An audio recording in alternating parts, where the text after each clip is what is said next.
ਹੀ ਸਤਿ ਸ੍ਰੀ ਅਕਾਲ ਸਭ ਨੂੰ ਜੀ ਨੂੰ ਆਖਦੇ ਹਾਂ। ਸੋ ਤੇ ਪ੍ਰੋਗਰਾਮ ਸਾਂਝੀ ਸੱਥ ਦੇ ਵਿੱਚ ਆਪ ਸਭ ਦਾ ਨਿੱਘਾ ਸਵਾਗਤ ਹੈ।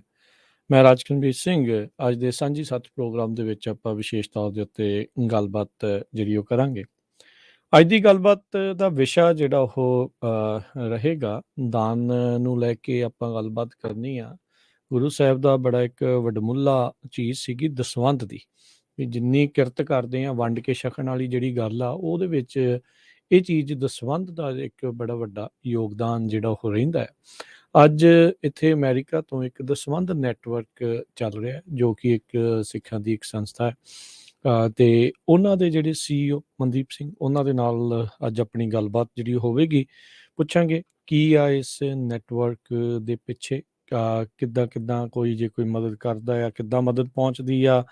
ਹੋਰ ਵੀ ਬਹੁਤ ਸਾਰੇ ਜਿਹੜੇ ਨੈਟਵਰਕਸ ਇੱਦਾਂ ਦੇ ਹਨ, ਤੁਹਾਡਾ ਨੈਟਵਰਕ ਉਹਨਾਂ ਦੇ ਨਾਲੋਂ ਕਿੱਦਾਂ ਜਿਹੜਾ ਉਹ ਵੱਖਰਾ ਹੈਗਾ। ਤੇ ਆਓ ਉਹਨਾਂ ਦੇ ਨਾਲ ਗੱਲਬਾਤ ਕਰਦੇ ਹਾਂ। ਜੁੜ ਚੁੱਕੇ ਨੇ ਮੇਰੇ ਨਾਲ ਇਸ ਟਾਈਮ ਨਿਊਯਾਰਕ ਤੋਂ ਮਨਦੀਪ ਸਿੰਘ ਜਿਹੜੇ CEO ਨੇ ਦਸਵੰਧ ਨੈਟਵਰਕ ਦੇ। ਮਨਦੀਪ ਸਿੰਘ ਜੀ ਆਇਆਂ ਨੂੰ ਸਵਾਗਤ ਹੈ। ਸਤਿ ਸ੍ਰੀ ਅਕਾਲ ਜੀ।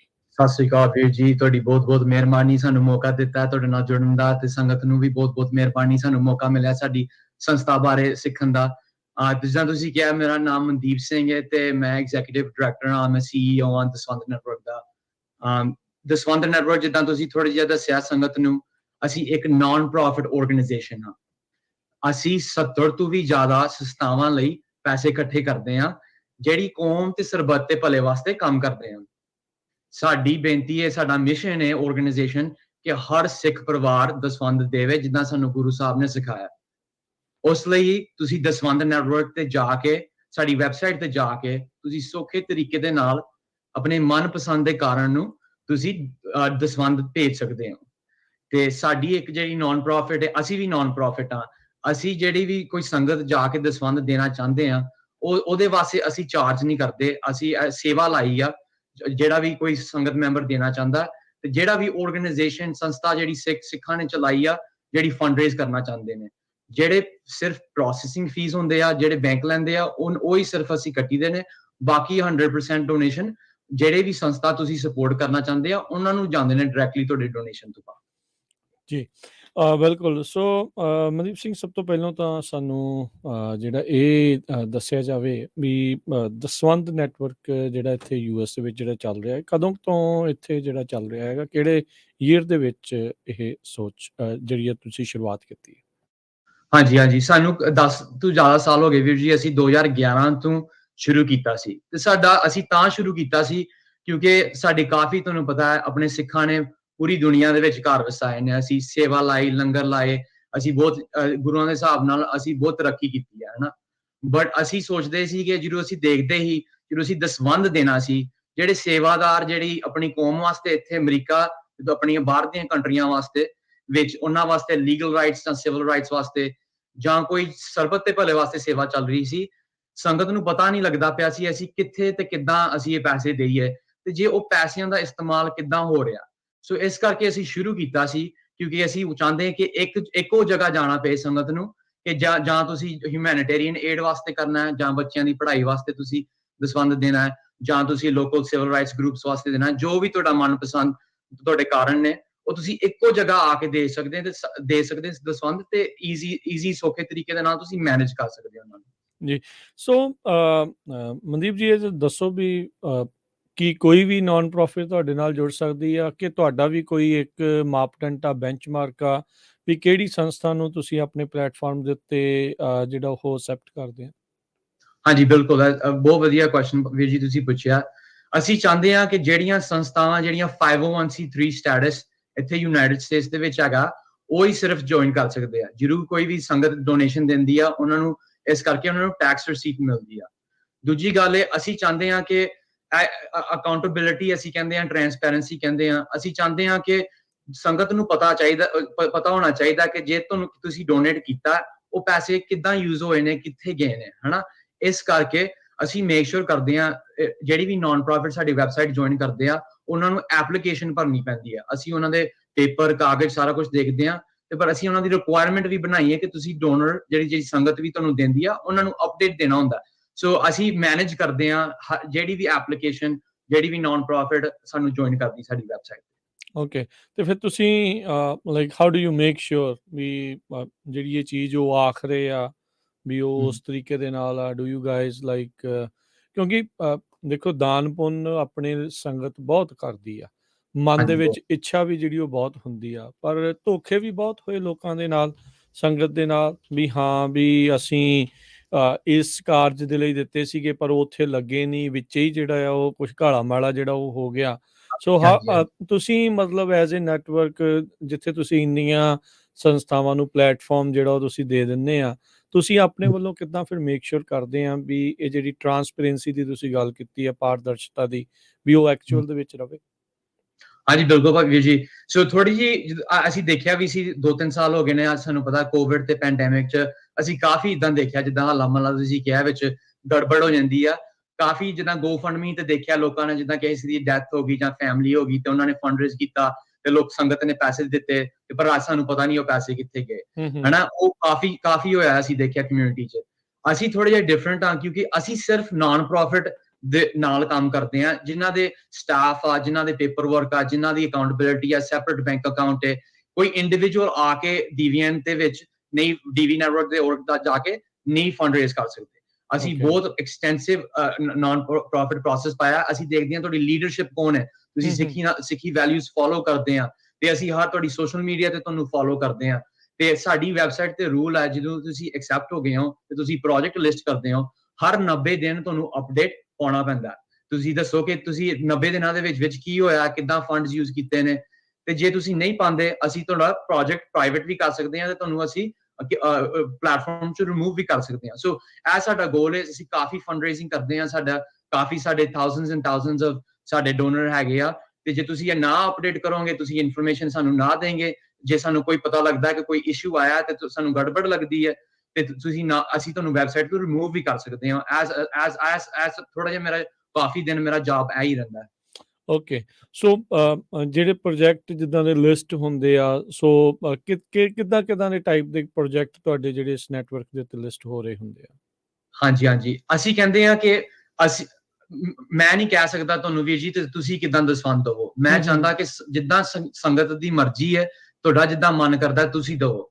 ਸੋ ਸਾਡੇ ਵਾਸਤੇ ਕਾਫੀ, ਸਾਡੇ 70 ਨਾਨ ਪ੍ਰੋਫਿਟ ਨੇ ਸਾਡੀ ਵੈਬਸਾਈਟ ਤੇ, ਕਾਫੀ ਡਿਫਰੈਂਟ ਇਸ਼ੂ ਏਰੀਆਜ਼ ਚ ਫੰਡ ਰੇਜ਼ਿੰਗ ਕਰਦੇ ਆ। ਸੋ ਕਈ ਹਿਊਮੈਨਿਟੇਰੀਅਨ ਏਡ, ਜਿੱਦਾਂ ਤੁਸੀਂ ਲਾ ਲਓ ਖਾਲਸਾ ਏਡ, ਯੂਨਾਈਟਿਡ ਸਿੱਖਸ, ਜਿੱਦਾਂ ਸੇਵਾ ਕਰਦੇ ਆ, ਜਦੋਂ ਕੋਈ ਵੀ ਜਿੱਦਾਂ ਟਰਕੀ ਸੀਰੀਆ ਚ ਹੋਣ ਅਰਥਕੁਏਕ ਹੜਤਾਲ ਆਈ ਆ, ਉਹ ਵੀ ਹੈਗੇ ਆ। ਹਾਂਜੀ ਸਿਵਲ ਰਾਈਟਸ ਗਰੁੱਪਸ ਵੀ ਹੈਗੇ ਆ, ਜਿੱਦਾਂ ਸਿੱਖ ਕੋਲੀਸ਼ਨ, ਸੈਲਡੈਫ ਵੀ ਆ ਸਾਡੇ ਕੋਲ, ਕਾਫੀ ਜਿੱਦਾਂ ਡਿਫਰੈਂਟ ਗਰੁੱਪ ਐਜੂਕੇਸ਼ਨ ਦੇ ਕਰਦੇ ਆ। ਸੋ ਸਾਡੇ ਜਿਹੜੇ ਵੀ ਤੁਸੀਂ ਇਸ਼ੂ ਏਰੀਆ ਸਮਝ ਲਓ, ਸਾਡੇ ਕੋਈ ਨਾ ਕੋਈ ਸੇਵਾਦਾਰ ਸਾਡੇ ਨਾਲ ਜੁੜੇ ਆ ਨਾ, ਸਾਡੇ ਪਾਰਟਨਰ ਆ, ਉਹ ਤੇ ਉਸ ਏਰੀਆ 'ਚ ਉਹ ਸੇਵਾ ਕਰ ਰਹੇ ਆ। ਸੋ ਆਪਾਂ ਨਾਲ ਦੇ ਨਾਲ ਤੁਸੀਂ ਇਹ ਮੇਕ ਸ਼ੋਰ ਕਰਦੇ ਆ ਵੀ ਇਹ ਜਿਹੜੀ ਸੰਸਥਾ ਆ ਗੁਰਮਤ ਦੇ ਹਿਸਾਬ ਦੇ ਨਾਲ ਚੱਲਦੀ ਹੋਣੀ ਚਾਹੀਦੀ ਆ। ਹਾਂਜੀ ਬਿਲਕੁਲ। ਅਸੀਂ ਜਿਹੜਾ ਇੰਗਲਿਸ਼ ਯੂਜ਼ ਵਰਡ ਕਰਦੇ ਆ ਸਿੱਖ ਲੈਡ, ਹਨਾ, ਤੇ ਸਿੱਖ ਲੈਡ ਦਾ ਮਤਲਬ ਹੈ ਜੇ ਤੁਸੀਂ ਸਿੱਖਾਂ ਦੀ, ਜਿੱਦਾਂ ਜਕਾਰਾ ਮੂਵਮੈਂਟ ਕਾਫੀ ਪਪੂਲਰ ਹੈ ਕੈਲੀਫੋਰਨੀਆ ਦੇ ਵਿੱਚ, ਯੂਥ ਵਾਸਤੇ ਕਰਦੇ ਆ। ਸਿੱਖ ਕਮਿਊਨਿਟੀ ਦੀ, ਸਿੱਖ ਯੂਥ ਵਾਸਤੇ ਇਨਵੈਸਟ ਕਰਦੇ ਆ। ਇਹ ਆਪਣੀ ਸਿੱਖ ਕਮਿਊਨਿਟੀ ਦੇ ਵਾਸਤੇ ਭਲਾ। ਪਰ ਜੇ ਤੁਸੀਂ ਸਿੱਖ ਲੈਡ ਤੁਸੀਂ ਸਰਬੱਤ ਦੇ ਭਲੇ ਵਾਸਤੇ ਸੇਵਾ ਕਰਨੇ ਹੋ, ਉਹ ਵੀ ਤਾਂ ਵੀ ਠੀਕ ਹੈ। ਅਸੀਂ ਦੇਖਦੇ ਹਾਂ ਕਿ ਤੁਹਾਡੀ ਲੀਡਰਸ਼ਿਪ, ਤੁਹਾਡਾ ਆਰਗੇਨਾਈਜੇਸ਼ਨ ਸਿੱਖੀ ਨਾਲ ਜੁੜਿਆ ਤੇ ਸਿੱਖ ਵੈਲਿਊਜ਼ ਨੂੰ ਫੋਲੋ ਕਰਦੇ ਆ, ਜਿਹੜੀ ਸੇਵਾ ਸਰਬੱਤ ਦੇ ਭਲੇ ਵਾਸਤੇ। ਓਕੇ। ਸੋ ਅਮਰੀਕਾ ਦੇ ਵਿੱਚ ਕੋਈ ਵੀ ਬੇਸਿਕਲੀ ਜਿਹੜਾ ਨਾਨ ਪ੍ਰੋਫਿਟ ਆਰਗੇਨਾਈਜੇਸ਼ਨ ਆ, ਉਹ ਤੁਹਾਡੇ ਨਾਲ ਫਿਰ ਸੰਪਰਕ ਕਰ ਸਕਦੇ ਆ ਜੇ ਉਹ ਚਾਹੁੰਦੇ ਆ ਵੀ ਉਹ ਕਿਸੇ ਪ੍ਰੋਜੈਕਟ ਦੇ ਲਈ ਦਸਵੰਧ ਇਕੱਠਾ ਕਰਨਾ ਚਾਹੁੰਦੇ ਆ?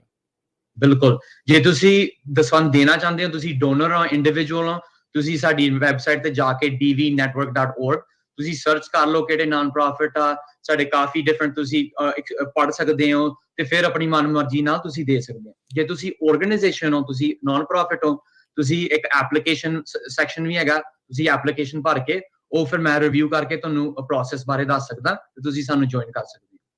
ਕਿੰਨਾ ਕੁ, ਜਿੱਦਾਂ ਹੁਣ ਮੰਨ ਲਓ ਕੋਈ $100 ਤੁਹਾਡੇ ਨੈਟਵਰਕ ਥਰੂ ਜਿਹੜਾ ਉਹ ਡੋਨੇਟ ਕਰ ਰਿਹਾ ਕਿਸੇ ਵੀ ABC ਸੰਸਥਾ ਨੂੰ, ਉਹਦਾ ਕੀ $100 ਦਾ $100 ਹੀ ਜਿਹੜਾ ਅਗਲੀ ਸੰਸਥਾ ਤੱਕ ਪਹੁੰਚਦਾ ਹੈ? ਹਾਂਜੀ ਸੋ ਅਸੀਂ ਦਸਵੰਧ ਨੈਟਵਰਕ ਦੀ ਮੇਨਟੇਨੈਂਸ ਵਾਸਤੇ ਅਸੀਂ ਵੀ ਨਾਨ ਪ੍ਰੋਫਿਟ ਆ, ਸਾਡੇ ਵੀ ਬੋਰਡ ਮੈਂਬਰ ਆ, ਸਾਡੇ ਵੀ ਖਰਚੇ ਆ। ਬਟ ਜਿਹੜਾ ਵੀ ਆਰਗੇਨਾਈਜੇਸ਼ਨ ਜਿਹੜੀ ਸਾਡੀ ਵੈਬਸਾਈਟ ਤੇ ਆਉਂਦੇ ਆ, ਉਹਨਾਂ ਨੂੰ ਅਸੀਂ ਦਸਵੰਧ ਨੈਟਵਰਕ ਕੋਈ ਫੀਸ ਨਹੀਂ ਚਾਰਜ ਕਰਦੇ, ਜਿਹੜੀ ਸਾਡੀ ਮੇਨਟੇਨੈਂਸ ਵਾਸਤੇ ਕੋਈ ਸਰਵਿਸ ਫੀ ਨਹੀਂ ਹੈਗੀ। ਅਸੀਂ ਸਿਰਫ ਪ੍ਰੋਸੈਸਿੰਗ ਫੀਸ ਦੇ ਥੋੜੇ ਜਿਹਾ ਦਸਵੰਧ ਤੋਂ ਕੱਟਦੇ ਆ, ਕਿਉਂਕਿ ਉਹ ਅਸੀਂ ਜਾ ਕੇ ਜਿਹੜਾ ਬੈਂਕ ਪ੍ਰੋਸੈਸ ਕਰਦਾ, ਜਿਹੜਾ ਕ੍ਰੈਡਿਟ ਕਾਰਡ ਪ੍ਰੋਸੈਸ ਕਰਦਾ ਜਾਂ ਬੈਂਕ ਕਰਦਾ, ਉਹ ਦਿੰਦੇ ਆ। ਪਰ ਸਾਡਾ ਮਿਸ਼ਨ ਹੈ ਕਿ ਅਗਲੇ ਸਾਲਾਂ ਦੇ ਵਿੱਚ ਕਿ ਅਸੀਂ ਉਹ ਵੀ ਰਿਮੂਵ ਕਰ ਦਈਏ, ਕਿ ਪ੍ਰੋਸੈਸਿੰਗ ਫੀਸ ਵੀ ਅਸੀਂ ਫੰਡ ਰੇਜ਼ ਕਰੀਏ ਤੇ ਸੰਗਤ ਨੂੰ 100% ਜਾਏ। ਸੋ ਫਿਲਹਾਲ ਸਿਰਫ ਪ੍ਰੋਸੈਸਿੰਗ ਫੀਸ ਜਾਂਦੀ ਹੈ, ਪਰ ਦਸਵੰਧ ਨੈਟਵਰਕ ਕੋਈ ਸਰਵਿਸ ਫੀਸ ਨਹੀਂ ਚਾਰਜ ਕਰਦੇ। ਠੀਕ ਆ। ਤੇ ਜਿਹੜੇ ਲੋਕ ਡੋਨੇਟ ਕਰਦੇ ਨੇ ਫਿਰ ਇਸ ਦੇ ਜ਼ਰੀਏ, is that income tax deductible? ਬਿਲਕੁਲ, ਜਿਹੜਾ ਵੀ ਤੁਸੀਂ ਕੋਈ ਵੀ ਪੇਜ ਤੁਸੀਂ ਸਾਡੀ ਵੈਬਸਾਈਟ ਤੇ ਆ ਕੇ ਦਿੰਦੇ ਹੋ, ਤੁਹਾਨੂੰ ਟੈਕਸ ਰਸੀਟ ਮਿਲੇਗੀ। ਜੇ ਤੁਸੀਂ ਕ੍ਰੈਡਿਟ ਕਾਰਡ ਨਾਲ ਦਿੰਦੇ ਹੋ, ਤੁਸੀਂ ਆਟੋਮੈਟਿਕਲੀ ਤੁਹਾਨੂੰ ਤੁਹਾਡੀ ਈਮੇਲ ਚ ਆ ਜਾਏਗੀ। ਜੇ ਤੁਸੀਂ ਬੈਂਕ ACH ਜਾਂ ਬੈਂਕ ਰਾਹੀਂ ਦਿੰਦੇ ਹੋ, ਉਹ 4-5 ਦਿਨ ਬਾਅਦ ਆਏਗੀ, ਪਰ ਉਹ ਆਟੋਮੈਟਿਕਲੀ ਤੁਹਾਡਾ ਸਾਰਾ ਸਿਸਟਮ ਆ ਜਾਏਗਾ। ਤੇ ਜਦੋਂ ਸਾਲ ਪੂਰਾ ਹੁੰਦਾ, ਉਹ ਤੁਹਾਨੂੰ ਰਿਪੋਰਟ ਵੀ ਆਏਗੀ, ਤੁਸੀਂ ਇਸ ਸਾਲ ਇੰਨੇ ਦਿੱਤੇ ਨੇ, ਤੇ ਤੁਸੀਂ ਆਪਣੇ ਅਕਾਊਂਟੈਂਟ ਨੂੰ ਜਾ ਕੇ ਦੇ ਸਕਦੇ ਹੋ। ਠੀਕ ਹੈ। ਸੋ ਹੁਣ ਤੱਕ ਜੇ ਆਪਾਂ ਗੱਲ ਕਰੀਏ ਮਨਦੀਪ ਸਿੰਘ ਜੀ, ਦਸਵੰਧ ਨੈਟਵਰਕ ਨੇ ਲਾਈਕ ਇਸ ਦੇਅਰ ਐਨੀ ਰਫ ਐਸਟੀਮੇਟਸ ਕਿੰਨੀ ਕੁ ਜਿਹੜੀ ਮਨੀ ਉਹ ਰੇਜ਼ ਕਰ ਚੁੱਕੇ ਆ ਵੱਖ-ਵੱਖ ਜਿਹੜੇ ਆ ਸੰਸਥਾਵਾਂ ਦੇ ਲਈ? ਹਾਂਜੀ ਵੀਰ ਜੀ, ਹਰ ਸਾਲ ਅਸੀਂ ਗਰੋ ਹੋ ਰਹੇ ਹਾਂ, ਸਾਡੇ ਨੰਬਰਸ ਆਫ ਡੋਨਰਸ ਵੀ ਗਰੋ ਹੋ ਰਹੇ ਆ, ਸਾਡੀ ਦਸਵੰਧ ਅਸੀਂ ਦੇਣੇ ਵੀ ਗਰੋ ਹੋ ਰਹੇ ਆ। ਸੋ 2019 ਦੇ ਵਿੱਚ ਅਸੀਂ ਅਬਾਊਟ $500,000 $5 ਲੱਖ ਅਸੀਂ ਰੇਜ਼ ਕੀਤਾ ਸੀ। 2020 ਚ ਤੁਹਾਨੂੰ ਪਤਾ ਹੀ ਹੈ, ਕਰੋਨਾ ਦੇ ਪੈਂਡੇਮਿਕ ਸ਼ੁਰੂ ਹੋ ਗਿਆ, ਅਸੀਂ ਉਸ ਨੰਬਰ ਫਿਰ 9 ਲੱਖ ਨੂੰ ਜੰਪ ਹੋ ਗਏ। 2021 ਚ ਅਸੀਂ $2 ਮਿਲੀਅਨ ਰੇਜ਼ ਕੀਤਾ, ਤੇ 2022 ਚ ਅਸੀਂ ਜਸ ਕਲੋਜ਼ ਕੀਤਾ ਜਿਹੜਾ ਸਾਲ, ਉਹਦੇ ਚ $2.1 ਮਿਲੀਅਨ ਰੇਜ਼ ਕੀਤਾ। ਇਹ ਤਕਰੀਬਨ 70 ਨਾਨ ਪ੍ਰੋਫਿਟ ਵਾਸਤੇ ਅਸੀਂ 2022 ਚ 2.1 ਕੀਤਾ, ਤੇ ਇਹਦੀ ਐਵਰੇਜ ਹੈ ਕਿ $25-30 ਹਜ਼ਾਰ ਔਨ ਐਵਰੇਜ ਹਰ ਸੰਸਥਾ ਨੂੰ ਗਿਆ ਸਾਡੀ ਵੈਬਸਾਈਟ ਤੇ। ਠੀਕ ਹੈ। ਸੋ ਬਿਲਕੁਲ। ਸੋ ਸਰੋਤਿਓ, ਅੱਜ ਜਿਹੜੀ ਆਪਣੀ ਗੱਲਬਾਤ ਚੱਲ ਰਹੀ ਹੈ ਦਸਵੰਧ ਨੈਟਵਰਕ ਦੇ ਮਨਦੀਪ ਸਿੰਘ ਹੁਣਾਂ ਦੇ ਜਿਹੜਾ ਉਹ ਨਾਲ ਜਿਹੜੇ ਦਸਵੰਧ ਨੈਟਵਰਕ ਦੇ CEO ਨੇ, ਤੇ ਆਪਾਂ ਨੂੰ ਜਿਹੜਾ ਉਹ ਦੱਸ ਰਹੇ ਆ ਵੀ ਜੇ ਤੁਸੀਂ ਕਿਉਂਕਿ ਹੁਣ ਜਦੋਂ ਟਰਕੀ ਦੇ ਵਿੱਚ ਵੀ ਜਿੱਦਾਂ ਦੱਸਿਆ, ਸੀਰੀਆ ਦੇ ਵਿੱਚ ਭੂਚਾਲ ਆਇਆ, ਜਾਂ ਹੋਰ ਦੁਨੀਆ ਭਰ ਦੇ ਵਿੱਚ ਕਈ ਜਿਹੜੀਆਂ ਵਿਪਤਾਵਾਂ ਚੱਲਦੀਆਂ ਰਹਿੰਦੀਆਂ ਆ, ਜਾਂ ਸਿੱਖ ਕੌਜ਼ ਨੂੰ ਲੈ ਕੇ ਹੋਰ ਬਹੁਤ ਸਾਰੇ ਜਿਹੜੇ ਪ੍ਰੋਜੈਕਟ ਆ ਉਹ ਚੱਲ ਰਹੇ ਹੁੰਦੇ ਆ, ਜਿਹਨੂੰ ਆਬਵੀਅਸਲੀ ਕੋਈ ਵੀ ਚੀਜ਼ ਕਿਤੇ ਵੀ ਚਲਾਉਣੀ ਹੋਵੇ ਤਾਂ ਉਹਦੇ ਲਈ ਰਾਸ਼ੀ ਜਿਹੜੀ ਆ, ਧਨ ਜਿਹੜਾ ਆ ਉਹ ਜ਼ਰੂਰੀ ਆ। ਉਸ ਤੋਂ ਬਗੈਰ ਕੋਈ ਵੀ ਚੀਜ਼ ਜਿਹੜੀ ਉਹ ਚੱਲਦੀ ਨਹੀਂ। ਤੇ ਤੁਸੀਂ ਪੁੱਛਦੇ ਰਹਿੰਦੇ ਆ ਵੀ ਕਿੱਥੇ ਤੁਸੀਂ ਕਰ ਸਕਦੇ ਆ, ਤਾਂ ਆਈ ਥਿੰਕ ਤੁਸੀਂ ਦਸਵੰਧ ਨੈਟਵਰਕ ਦੇ ਉੱਤੇ dvnetwork.org ਤੇ ਜਾ ਕੇ ਚੈੱਕ ਕਰ ਸਕਦੇ ਆ। ਤੁਸੀਂ ਕਰਨਾ ਆ ਸਾਈਨ ਅਪ, ਤੁਹਾਡੀ ਆਪਣੀ ਇੱਛਾ ਆ, ਪਰ ਐਟਲੀਸਟ ਤੁਸੀਂ ਦੇਖ ਸਕਦੇ ਆ ਵੀ ਕਿੱਦਾਂ ਦੇ ਪ੍ਰੋਜੈਕਟਸ ਇਸ ਟਾਈਮ ਚੱਲ ਰਹੇ ਆ, ਜਿਹੜਾ ਤੁਹਾਡੇ ਪਰਸਨਲੀ ਉਹਦੇ ਨਾਲ ਮੇਚ ਖਾਂਦਾ ਆ, ਤੁਸੀਂ ਉਹਨਾਂ ਨੂੰ ਜਿਹੜਾ ਉਹ ਘੱਲ ਸਕਦੇ ਆ। ਇਹਨਾਂ ਦੇ ਨੈਟਵਰਕ ਦੀ ਇਹੀ ਇੱਕ ਖਾਸੀਅਤ ਆਪਾਂ ਕਹਿ ਸਕਦੇ ਹਾਂ ਵੀ ਮਲਟੀਪਲ ਕਾਜ਼ਿਸ ਦੇ ਲਈ ਜਿਹੜਾ ਇੱਕ ਇਹਨਾਂ ਨੇ ਇਕੱਠਾ, ਜਿੱਦਾਂ ਆਪਾਂ ਸੇਮ GoFundMe ਦੇਖਦੇ ਹਾਂ, ਇਹ ਇਸੇ ਤਰੀਕੇ ਨਾਲ ਦਸਵੰਧ ਨੈਟਵਰਕ ਆ, ਬਟ ਇਹਨਾਂ ਦਾ ਫੋਕਸ ਨਾਨ ਪ੍ਰੋਫਿਟਸ ਦੇ ਉੱਤੇ, ਤੇ ਜਿਹੜੇ ਸਿੱਖ ਕਾਜ਼ਿਸ ਜਾਂ ਜਿਹੜੇ ਆ ਹਿਊਮੈਨਿਟੇਰੀਅਨ ਕਾਜ਼ਿਸ ਆ, ਉਹਨਾਂ ਦੀ ਹੀ ਜਿਹੜੇ ਪ੍ਰੋਜੈਕਟਸ ਆ ਇਸ ਦੇ ਉੱਤੇ ਪਾਏ ਜਾਂਦੇ, ਉਹਦੇ ਲਈ ਹੀ ਜਿਹੜਾ ਉਹ ਕੀਤਾ ਜਾਂਦਾ ਆ। ਤੇ ਕਿੰਨਾ ਕੁ ਈਜ਼ੀ ਹੈਗਾ ਆ ਮਨਦੀਪ ਸਿੰਘ ਇਸ ਜਿਹੜੇ ਅਕਾਊਂਟ ਨੂੰ ਸੈਟਅਪ ਕਰਨ ਦੇ ਲਈ, ਕਿ ਐਜ਼ ਏ ਗੈਸਟ ਵੀ ਜਿਹੜਾ ਆ ਕੋਈ ਇਸ ਦੇ ਵਿੱਚ ਡੋਨੇਟ ਕਰ ਸਕਦਾ ਹੈ? ਹਾਂਜੀ ਬਿਲਕੁਲ ਵੀਰ ਜੀ, ਬਹੁਤ ਸੌਖਾ ਹੈ। ਜੇ ਤੁਹਾਡੇ ਕੋਲ ਜੀਮੇਲ ਹੈ ਜਾਂ ਫੇਸਬੁੱਕ ਹੈ, ਕਾਫੀ ਮੈਨੂੰ ਪਤਾ ਜਿਹੜੇ ਸੁਣ ਰਹੇ ਆ ਫੇਸਬੁੱਕ ਵੀ ਯੂਜ਼ ਕਰਦੇ ਆ, ਤੁਹਾਨੂੰ ਪੰਜਾਬੀ ਰੇਡੀਓ ਫੇਸਬੁੱਕ ਤੇ ਵੀ ਕਨੈਕਟਡ ਆ, ਉਹ ਤੁਸੀਂ ਸਿਰਫ ਉਹਦੇ ਨਾਲ ਵੀ ਲੌਗ ਇਨ ਕਰ ਸਕਦੇ ਹੋ। ਸੋ ਲੈਸ ਦੈਨ 30 ਸੈਕਿੰਡਸ ਤੁਸੀਂ ਨਾ ਉਹਦੇ ਨਾਲ ਸਾਈਨ ਇਨ ਕਰ ਸਕਦੇ ਹੋ। ਪਰ ਜੇ ਤੁਸੀਂ ਗੈਸਟ ਯੂਜ਼ਰ ਵਾਸਤੇ ਵੀ ਚੈੱਕ ਕਰਨਾ ਹੈ, ਉਹ ਵੀ ਅਸੀਂ ਕਰ ਸਕਦੇ ਹਾਂ ਵੈਬਸਾਈਟ ਤੇ ਬਹੁਤ ਸੌਖੇ ਤਰੀਕੇ ਦੇ ਨਾਲ, ਉਹਦੇ ਵੀ ਅੰਡਰ 30 ਸੈਕਿੰਡਸ ਲੱਗਦੇ ਆ, ਤੇ ਜੁਆਇਨ ਕਰਨਾ ਬਹੁਤ ਈਜ਼ੀ ਆ।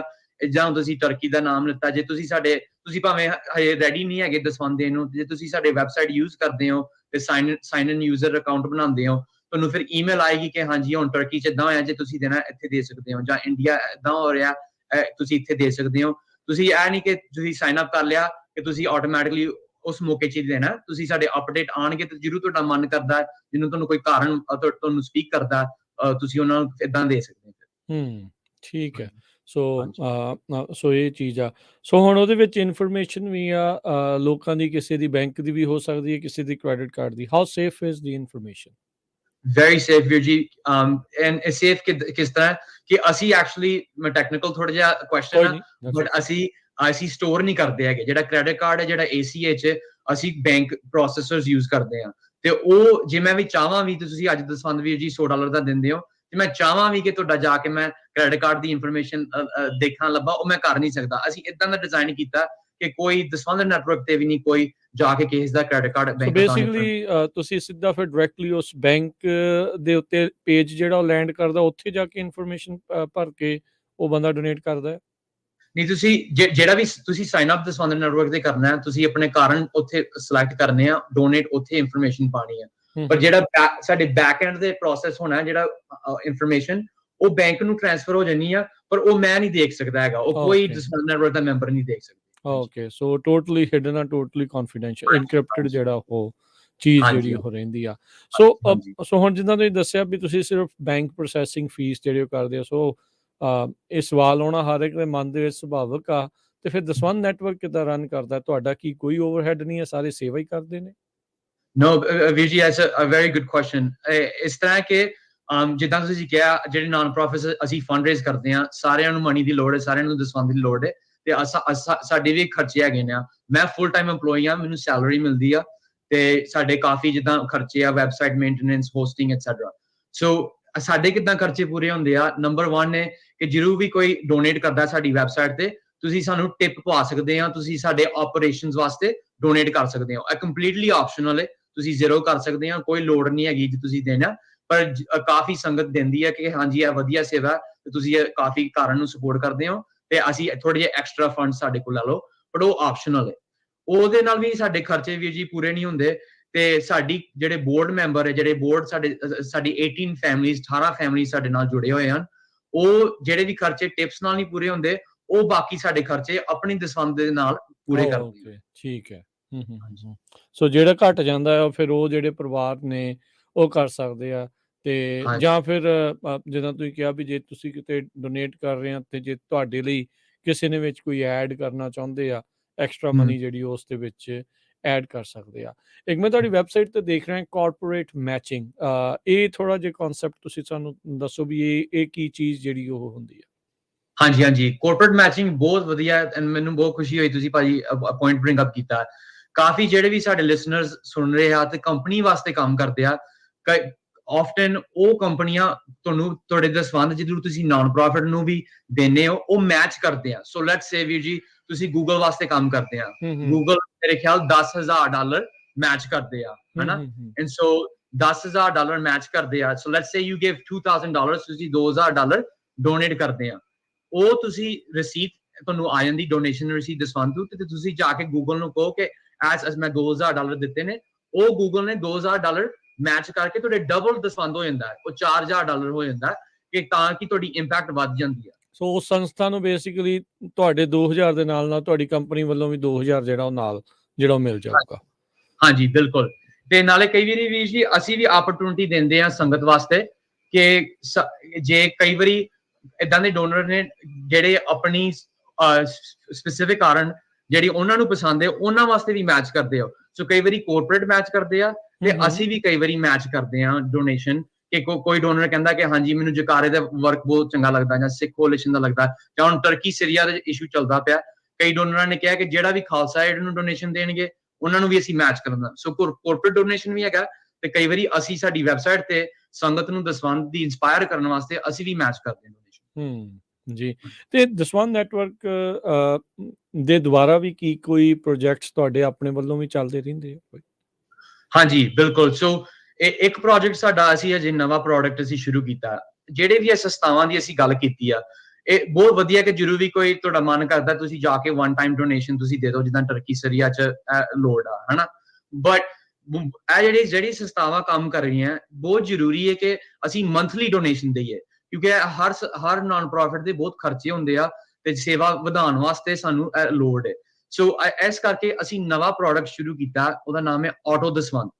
ਅਸੀਂ ਚਾਹੁੰਦੇ ਹਾਂ ਕਿ ਬਹੁਤ ਸੌਖੇ ਤਰੀਕੇ ਦੇ ਨਾਲ, ਸਿਰਫ 4 ਸਟੈਪ ਆ, ਤੁਸੀਂ dvnetwork.org/auto ਦਸਵੰਧ ਤੇ ਜਾ ਕੇ ਸਾਡੀ ਵੈਬਸਾਈਟ ਤੇ ਤੁਸੀਂ ਵੀ ਬੈਨਰ ਦੇਖ ਸਕਦੇ ਹੋ ਜਦੋਂ ਤੁਸੀਂ ਗਏ, ਉੱਥੇ ਕਲਿੱਕ ਕਰਕੇ ਤੁਸੀਂ ਡਿਸਾਈਡ ਕਰ ਸਕਦੇ ਆ ਕਿ ਹਾਂਜੀ ਮੈਂ ਇੰਨੇ ਪੈਸੇ ਮਹੀਨੇ ਦੇ ਦੇਣੇ ਆ, ਤੇ ਇਹ ਕਾਰਨ ਮੈਨੂੰ ਚੰਗੇ ਲੱਗਦੇ ਆ, ਏਡ ਦੇ ਜਾਂ ਪੜ੍ਹਾਈ ਐਜੂਕੇਸ਼ਨ ਦੇ, ਜਾਂ ਮੈਨੂੰ ਨਵੇਂ ਪ੍ਰੋਜੈਕਟ ਚੰਗੇ ਲੱਗਦੇ ਆ। ਤੁਸੀਂ ਇੱਕ ਵਾਰੀ ਡਿਸਾਈਡ ਕਰ ਲੈਣਾ ਕਿ ਕਿੰਨੇ ਪੈਸੇ ਤੁਸੀਂ ਦੇ ਸਕਦੇ ਹੋ, ਤੇ ਕਿਸ ਕਾਰਨ ਨੂੰ ਤੁਸੀਂ ਦੇਣਾ ਚਾਹੁੰਦੇ ਹੋ, ਤੇ ਉਹ ਮੰਥਲੀ ਦੇ ਹਿਸਾਬ ਨਾਲ ਤੁਸੀਂ ਉਹ ਆਟੋਮੈਟਿਕਲੀ ਡਿਡਕਟ ਹੋ ਗਏ। ਮੈਨੂੰ ਪਤਾ ਸਾਰੇ ਲਿਸਨਰਸ ਕਾਫੀ ਬਿਜ਼ੀ ਹੋ ਜਾਂਦੇ ਆ, ਲਾਈਫ ਕਾਫੀ ਬਿਜ਼ੀ ਆ, ਸਾਰਿਆਂ ਵਾਸਤੇ, ਪਰ ਤੁਸੀਂ ਇੱਕ ਵਾਰੀ 5 ਮਿੰਟ ਲਾਓ ਤੇ ਤੁਸੀਂ ਸੈਟਅਪ ਕਰ ਲਓ ਤੇ ਉਹ ਦਸਵੰਧ ਆਪਣੇ ਹਰ ਮਹੀਨੇ ਨਾਲ ਉਹ ਜਾਏਗਾ ਜਿਹੜੀਆਂ ਸੰਸਥਾਵਾਂ ਤੁਸੀਂ ਪਸੰਦ ਕਰਦੇ ਹੋ। ਸੋ ਉਹ ਫਿਰ ਤੁਸੀਂ ਡਿਸਾਈਡ ਕਰਦੇ ਆ ਜਾਂ ਜਿਹੜੇ ਇਹਨਾਂ ਨੇ ਪਹਿਲਾਂ ਹੀ ਮਾਰਕ ਕਰ ਦਿੱਤੀਆਂ ਹੁੰਦੀਆਂ ਆ, ਜਿਹੜਾ ਡੋਨੇਟ ਕਰ ਰਿਹਾ ਡੋਨਰ ਆ ਵੀ ਉਹੀ ਉਹਨਾਂ ਦੀਆਂ ਹੀ ਜਿਹੜੀਆਂ ਸਪੈਸੀਫਿਕ ਸੰਸਥਾਵਾਂ ਨੂੰ ਜਾਂਦੇ ਆ? ਹਾਂਜੀ, ਤੁਸੀਂ ਦੇਖेंगे ਜੇ ਕਾਫੀ ਡਿਫਰੈਂਟ ਕ੍ਰਾਈਟੇਰੀਆਜ਼ ਨੇ, ਉਹ ਸਾਰੇ ਜਿਹੜੇ ਡੋਨਰ ਜਿਹੜਾ ਸੈਟਅਪ ਕਰਦਾ ਉਹਨਾਂ ਦੇ ਮਨਮਰਜ਼ੀ ਨਾਲ ਸਿਲੈਕਟ ਕਰਦੇ ਆ। ਤੇ ਜੇ ਫੋਰ ਐਗਜ਼ਾਮਪਲ ਤੁਸੀਂ ਇਦਾਂ ਵੀ ਕਰ ਸਕਦੇ ਹੋ ਕਿ ਤੁਸੀਂ ਐਜੂਕੇਸ਼ਨ ਨੂੰ ਦੇਣਾ ਚਾਹੁੰਦੇ ਆ, ਪਰ ਤੁਸੀਂ ਐ ਨਹੀਂ ਕਿ ਤੁਸੀਂ ਜਿੰਨਾ ਜਕਾਰੇ ਨੂੰ ਜਾਂ ਐਜੂਕੇਟ ਪੰਜਾਬ ਪ੍ਰੋਜੈਕਟ ਨੂੰ ਤੁਸੀਂ ਦੇਣਾ ਚਾਹੁੰਦੇ ਹੋ, ਤੁਸੀਂ ਕਹਿੰਦੇ ਹੋ ਜਿਹੜਾ ਵੀ ਦਸਵੰਧ ਨੈਟਵਰਕ ਤੇ ਐਜੂਕੇਸ਼ਨ ਗਰੁੱਪ ਹੈ ਉਹਨਾਂ ਨੂੰ ਪੈਸੇ ਚੱਲਦੇ, ਉਹ ਫਿਰ ਅਸੀਂ ਡਿਸਾਈਡ ਆਟੋਮੈਟਿਕਲੀ ਜਿਹੜੀ ਵੀ ਵੈਬਸਾਈਟ ਹੈ ਉਹ ਡਿਸਟ੍ਰੀਬਿਊਟ ਕਰਦੇ ਆ। ਪਰ ਉਹ ਸਾਰੀ ਡੋਨਰ ਦੀ ਮਰਜ਼ੀ ਆ, ਤੁਸੀਂ ਇੱਕ ਸਪੈਸੀਫਿਕ ਕਾਰਨ ਨੂੰ ਦੇਣਾ ਜਾਂ ਤੁਸੀਂ ਕਾਫੀ ਸਾਰੇ ਐਜੂਕੇਸ਼ਨ ਕਾਰਨ ਨੂੰ ਦੇਣੇ। ਤੇ ਕੀ ਸਿਰਫ ਅਮਰੀਕਾ ਦੇ ਹੀ ਜਿਹੜੀ ਸੰਸਥਾਵਾਂ ਆ ਇਸ ਦੇ ਵਿੱਚ ਇਹ ਫੰਡ ਰੇਜ਼ ਕਰ ਸਕਦੀਆਂ? ਹਾਂਜੀ, ਸੋ ਇਸ ਮੌਕੇ ਦੇ ਵਿੱਚ ਅਸੀਂ ਕਾਫੀ ਸੰਸਥਾਵਾਂ ਸਾਡੇ ਨਾਲ ਜੁੜੀਆਂ ਜਿਹੜੀਆਂ ਅਮਰੀਕਾ ਦੇ ਬਾਹਰ ਵੀ ਹੈਗੀਆਂ। ਸੋ ਕੈਨੇਡਾ ਚ ਵੀ ਹੈਗੀਆਂ, UK ਦੀ ਵੀ ਹੈਗੀਆਂ, we have non-profits in Australia ਵੀ ਹੈਗੀਆਂ। ਸੋ ਇਸ ਤਰ੍ਹਾਂ ਹੈ ਕਿ ਹਰ ਸੰਸਥਾ ਜੋ ਸਾਨੂੰ ਜੁਆਇਨ ਕਰ ਸਕਦੀ ਹੈ, ਬਸ ਇਸ ਮੌਕੇ ਦੇ ਵਿੱਚ ਲੀਗਲੀ ਸਾਨੂੰ ਉਹਨਾਂ ਦੇ ਕੋਈ ਫਿਸਕਲ ਸਪਾਂਸਰਸ਼ਿਪ, ਕੋਈ ਪਾਰਟਨਰਸ਼ਿਪ ਇੱਥੇ US ਦੇ ਵਿੱਚ ਚਾਹੀਦੀ ਹੋ ਰਹੀ ਹੈ। ਸੋ ਜੇ ਤੁਸੀਂ ਦੇਖਦੇ ਕੋਈ ਵੀ ਸੇਵਾ ਕਰਦੇ ਸਾਡੇ ਪਲੇਟਫਾਰਮ ਤੇ ਇੰਡੀਆ 'ਚ ਸੇਵਾ ਕਰਦੇ ਪਏ ਨੇ, ਇਹਦਾ ਮਤਲਬ ਹੈ ਕਿ ਉਹਨਾਂ ਦਾ US ਦੇ ਵਿੱਚ ਕੋਈ ਪਾਰਟਨਰ ਤੇ ਲਿੰਕ ਵੀ ਹੈਗਾ। ਸੋ ਇਹ ਫਾਰਮਲੀ ਸਾਡਾ ਐਪ ਥੋੜਾ ਰਿਕੁਆਇਰਮੈਂਟ ਹੈ, ਬਟ ਇਹ ਵੀ ਅਸੀਂ ਫਿਊਚਰ ਦੇ ਵਿੱਚ ਚੇਂਜ ਕਰਾਂਗੇ। ਠੀਕ ਹੈ। ਸੋ ਬਿਲਕੁਲ ਬਹੁਤ ਤਰ੍ਹਾਂ ਦੇ ਜਿਹੜੇ ਪ੍ਰੋਜੈਕਟ ਆ ਮੈਂ ਦੇਖ ਰਿਹਾ, ਚਾਹੇ ਆਨਲਾਈਨ ਗੁਰਮਤ ਕੋਰਸਿਸ ਆ, ਪੰਜਾਬੀ ਦੇ ਨਾਲ ਆ, ਸਕਾਲਰਸ਼ਿਪ ਆ, ਲਿਟਰੇਸੀ ਦੇ ਨਾਲ, ਹਿਊਮੈਨਿਟੇਰੀਅਨ ਏਡ, ਐਗਜ਼ੀਬਿਸ਼ਨਸ, ਐਪਸ ਨੂੰ ਲੈ ਕੇ, ਫਲੱਡਿੰਗ ਨੂੰ ਆ, ਫੂਡ ਪੈਂਟਰੀ, ਐਜੂਕੇਸ਼ਨ ਫੰਡ। ਸੋ ਕਈ ਤਰੀਕੇ ਦੀਆਂ ਜਿਹੜੀਆਂ ਇਸ ਟਾਈਮ ਇਹਨਾਂ ਦੇ ਪ੍ਰੋਜੈਕਟ ਜਿਹੜੇ ਉਹ ਚੱਲ ਰਹੇ ਆ। ਤੁਸੀਂ ਆਨਲਾਈਨ ਜਾ ਕੇ dvnetwork.org ਦੇ ਉੱਤੇ ਜਾ ਕੇ ਇਹਨਾਂ ਦੇ ਕਾਜ਼ਿਸ ਦੇ ਵਿੱਚ ਜਾ ਕੇ ਦੇਖ ਸਕਦੇ ਆ, ਜਿਹੜਾ ਤੁਹਾਨੂੰ ਫਿਰ ਚੰਗਾ ਲੱਗਦਾ ਹੈ। ਜੇ ਤੁਸੀਂ ਡੋਨੇਟ ਕਰਨਾ ਚਾਹੁੰਦੇ ਆ ਤਾਂ ਡੋਨੇਟ ਕਰੋ, ਜੇ ਨਹੀਂ ਤਾਂ ਅੱਜ ਸਿਰਫ ਜਾ ਕੇ ਵਿਜ਼ਿਟ ਕਰੋ। ਜੇ ਚੰਗਾ ਲੱਗੇ ਠੀਕ ਆ, ਨਹੀਂ ਚੰਗਾ ਲੱਗੇ ਦੈਟਸ ਫਾਈਨ। ਆਪਣੀ ਇਨਫੋਰਮੇਸ਼ਨ ਦੇ ਲਈ ਤੁਸੀਂ ਇਹ ਚੀਜ਼ ਨੂੰ ਜਿਹੜਾ ਉਹ ਜ਼ਰੂਰ ਦੇਖ ਕੇ ਆਓ। ਸੋ ਇਹਨਾਂ ਦੀ ਵੈਬਸਾਈਟ ਹੈਗੀ ਆ dvnetwork.org ਦੇ ਉੱਤੇ ਜਾ ਕੇ ਇਨਫੋਰਮੇਸ਼ਨ ਤੁਸੀਂ ਜਿਹੜਾ ਉਹ ਪ੍ਰਾਪਤ ਕਰ ਸਕਦੇ ਹਾਂ। ਸੋ ਬਹੁਤ ਜਿਹੜਾ ਆਪਾਂ ਇਹਨਾਂ ਦਾ ਥੈਂਕ ਯੂ ਕਰਦੇ ਹਾਂ ਮਨਦੀਪ ਸਿੰਘ ਹੋਣਾ ਦਾ, ਇਹਨਾਂ ਨੇ ਸਮਾਂ ਕੱਢਿਆ, ਸਮੇਂ ਦੇ ਵਿੱਚੋਂ ਆਪਾਂ ਨੂੰ ਇਹ ਜਿਹੜੀਆਂ ਜਾਣਕਾਰੀਆਂ ਜਿਹੜੀਆਂ ਉਹ ਦਿੱਤੀਆਂ। ਤੇ ਮਨਦੀਪ ਸਿੰਘ, ਜਾਂਦੇ ਜਾਂਦੇ ਜੇ ਤੁਸੀਂ ਕੁਝ ਹੋਰ ਸ਼ੇਅਰ ਕਰਨਾ ਚਾਹੁੰਦੇ ਹੋ ਸਾਡੇ ਸਰੋਤਿਆਂ ਦੇ ਨਾਲ, ਦਰਸ਼ਕਾਂ ਦੇ ਨਾਲ। ਵੀ ਜੀ ਮੈਨੂੰ ਤੁਹਾਡੀ ਬਹੁਤ ਮਿਹਰਬਾਨੀ ਪੰਜਾਬੀ ਰੇਡੀਓ ਦੀ, ਸਾਰੇ ਜਿਹੜੇ ਸੁਣ ਰਹੇ ਆ, ਮੈਨੂੰ ਬਹੁਤ ਖੁਸ਼ੀ ਹੋਈ ਤੁਹਾਡੇ ਨਾਲ ਜੁੜ ਕੇ। ਮੈਂ ਬਸ ਇਹ ਗੱਲ ਕਹਿਣਾ ਚਾਹੁੰਦਾ ਕਿ ਜਿਹੜੀ ਸਾਡੀ ਦੁਨੀਆ ਦੇ ਵਿੱਚ ਜਿਹੜੀ ਸੇਵਾ ਦੀ ਲੋੜ ਹੈ, ਉਹ ਲੋੜ ਜ਼ਿਆਦਾ ਹੈ ਤੇ ਹਜੇ ਤੱਕ ਸਾਡਾ ਦਸਵੰਧ ਘੱਟ ਹੈ। ਅਸੀਂ ਹਾਂਜੀ ਹਰ ਸਾਲ ਦਸਵੰਧ ਗਰੋ ਹੋ ਰਹੇ ਹਾਂ, ਅਸੀਂ 2 ਮਿਲੀਅਨ ਤੋਂ ਜ਼ਿਆਦਾ ਅਸੀਂ ਫੰਡ ਰੇਜ਼ ਕੀਤਾ, ਬਟ ਸਾਡੀ ਸੰਗਤ, ਸਾਨੂੰ ਗੁਰੂ ਸਾਹਿਬ ਨੇ ਸਿਖਾਇਆ ਕਿ ਅਸੀਂ ਦਸਵੰਧ ਦੇਣਾ ਜ਼ਰੂਰੀ ਹੈ। ਤੇ ਉਹ ਕਾਫੀ ਸੇਵਾਦਾਰ ਬਹੁਤ ਦੁਨੀਆ ਦੇ ਵਾਸਤੇ ਸੇਵਾ ਕਰ ਰਹੇ ਹਨ ਤੇ ਸਰਬੱਤ ਦੇ ਭਲੇ ਵਾਸਤੇ ਕਰ ਰਹੇ ਹਨ, ਤੇ ਬਹੁਤ ਜ਼ਰੂਰੀ ਹੈ ਕਿ ਅਸੀਂ ਉਹਨਾਂ ਨੂੰ ਮਿਲ ਕੇ, ਰਲ ਮਿਲ ਕੇ ਉਹਨਾਂ ਨੂੰ ਸਪੋਰਟ ਕਰੀਏ ਤੇ ਰਲ ਮਿਲ ਕੇ ਪੰਥ ਦੀ ਅੱਗੇ ਵਧਾਈ ਕਰੀਏ। ਜੀ ਬਿਲਕੁਲ, ਬਹੁਤ ਸ਼ੁਕਰੀਆ ਮਨਦੀਪ ਸਿੰਘ, ਬੜੀ ਮਿਹਰਬਾਨੀ। ਵਾਹਿਗੁਰੂ ਜੀ ਕਾ ਖਾਲਸਾ, ਵਾਹਿਗੁਰੂ ਜੀ ਕੀ ਫਤਿਹ। ਸੋ ਇਹ ਸਨ ਆਪਣੇ ਨਾਲ ਅੱਜ ਦੇ ਸਾਂਝੀ ਸੱਤ ਪ੍ਰੋਗਰਾਮ ਦੇ ਵਿੱਚ ਜੁੜੇ ਹੋਏ ਮਨਦੀਪ ਸਿੰਘ ਜੀ, ਇਹ CEO ਨੇ ਦਸਵੰਧ ਨੈਟਵਰਕ ਦੇ। ਸੋ ਜੇਕਰ ਤੁਸੀਂ ਵੀ ਇਹਨਾਂ ਦੇ ਨੈਟਵਰਕ ਬਾਰੇ ਹੋਰ ਜਾਣਕਾਰੀ ਹਾਸਿਲ ਕਰਨੀ ਹੈ ਤਾਂ ਇਹਨਾਂ ਦੀ ਵੈਬਸਾਈਟ ਦੇ ਉੱਤੇ ਜਿਹੜਾ ਉਹ ਜਾ ਕੇ ਜਾਣਕਾਰੀ ਜਿਹੜੀ ਉਹ ਹਾਸਿਲ ਕਰ ਸਕਦੇ ਹਾਂ। ਤੇ ਹੁਣ ਆਪਾਂ ਇੱਕ ਬ੍ਰੇਕ ਲਵਾਂਗੇ। ਬ੍ਰੇਕ ਤੋਂ ਪਾਰ ਦਸਵੰਧ ਨਾਲ ਲੈ ਕੇ ਜੁੜੀਆਂ ਗੱਲਾਂ ਬਾਤਾਂ ਤੇ ਹੋਰ ਜਿਹੜੀਆਂ ਸਾਂਝੀ ਸੱਤ ਦੇ ਵਿੱਚ ਜਿਹੜੇ ਟੌਪਿਕਸ ਦੇ ਨਾਲ ਜਿਹੜੇ ਜੁੜਨਗੇ ਮੇਰੇ ਨਾਲ ਪ੍ਰਵੀਨ ਸ਼ਰਮਾ ਜੀ। ਸੋ ਹੁਣ ਆਪਾਂ ਲੈਨੇ ਇੱਕ ਬ੍ਰੇਕ, ਤੇ ਬ੍ਰੇਕ ਤੋਂ ਪਾਰ ਜਿਹੜੀਆਂ ਹੋਰ ਗੱਲਾਂ ਬਾਤਾਂ ਸਾਂਝੀ ਸੱਤ ਦੇ ਵਿੱਚ ਇੱਦਾਂ ਹੀ ਜਾਰੀ ਰਹਿਣਗੀਆਂ।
ਪੰਜਾਬੀ ਰੇਡੀਓ USA ਸੁਣ ਰਹੇ ਸਾਰੇ ਸਰੋਤਿਆਂ ਨੂੰ ਇੱਕ ਵਾਰੀ ਫੇਰ ਜੀ ਆਇਆਂ ਨੂੰ ਸਵਾਗਤ ਹੈ ਪ੍ਰੋਗਰਾਮ ਸਾਂਝੀ ਸੱਤ ਦੇ ਵਿੱਚ। ਤੇ ਹੁਣ ਮੇਰੇ ਨਾਲ ਜੁੜ ਚੁੱਕੇ ਨੇ ਪ੍ਰਵੀਨ ਸ਼ਰਮਾ ਜੀ। ਪ੍ਰਵੀਨ ਜੀ, ਜੀ ਆਇਆਂ ਨੂੰ ਸਵਾਗਤ ਹੈ। ਸਤਿ ਸ਼੍ਰੀ ਅਕਾਲ ਜੀ। ਸਤਿ ਸ਼੍ਰੀ ਅਕਾਲ ਰਾਜ ਕਰਮਵੀਰ ਸਿੰਘ ਜੀ। ਪੰਜਾਬੀ ਰੇਡੀਓ USA ਦੇ ਪ੍ਰੋਗਰਾਮ ਸਾਂਝੀ ਸਾਥ ਦੇ ਵਿੱਚ ਜਿੱਥੇ ਕਿਤੇ ਵੀ ਤੁਸੀਂ ਜੁੜੇ ਹੋਏ ਹੋ, ਸਾਰੇ ਹੀ ਦਰਸ਼ਕਾਂ ਦਾ ਸਵਾਗਤ ਹੈ। ਸਾਰਿਆਂ ਨੂੰ ਹੀ ਪਿਆਰ ਭਰੀ ਸਤਿ ਸ਼੍ਰੀ ਅਕਾਲ।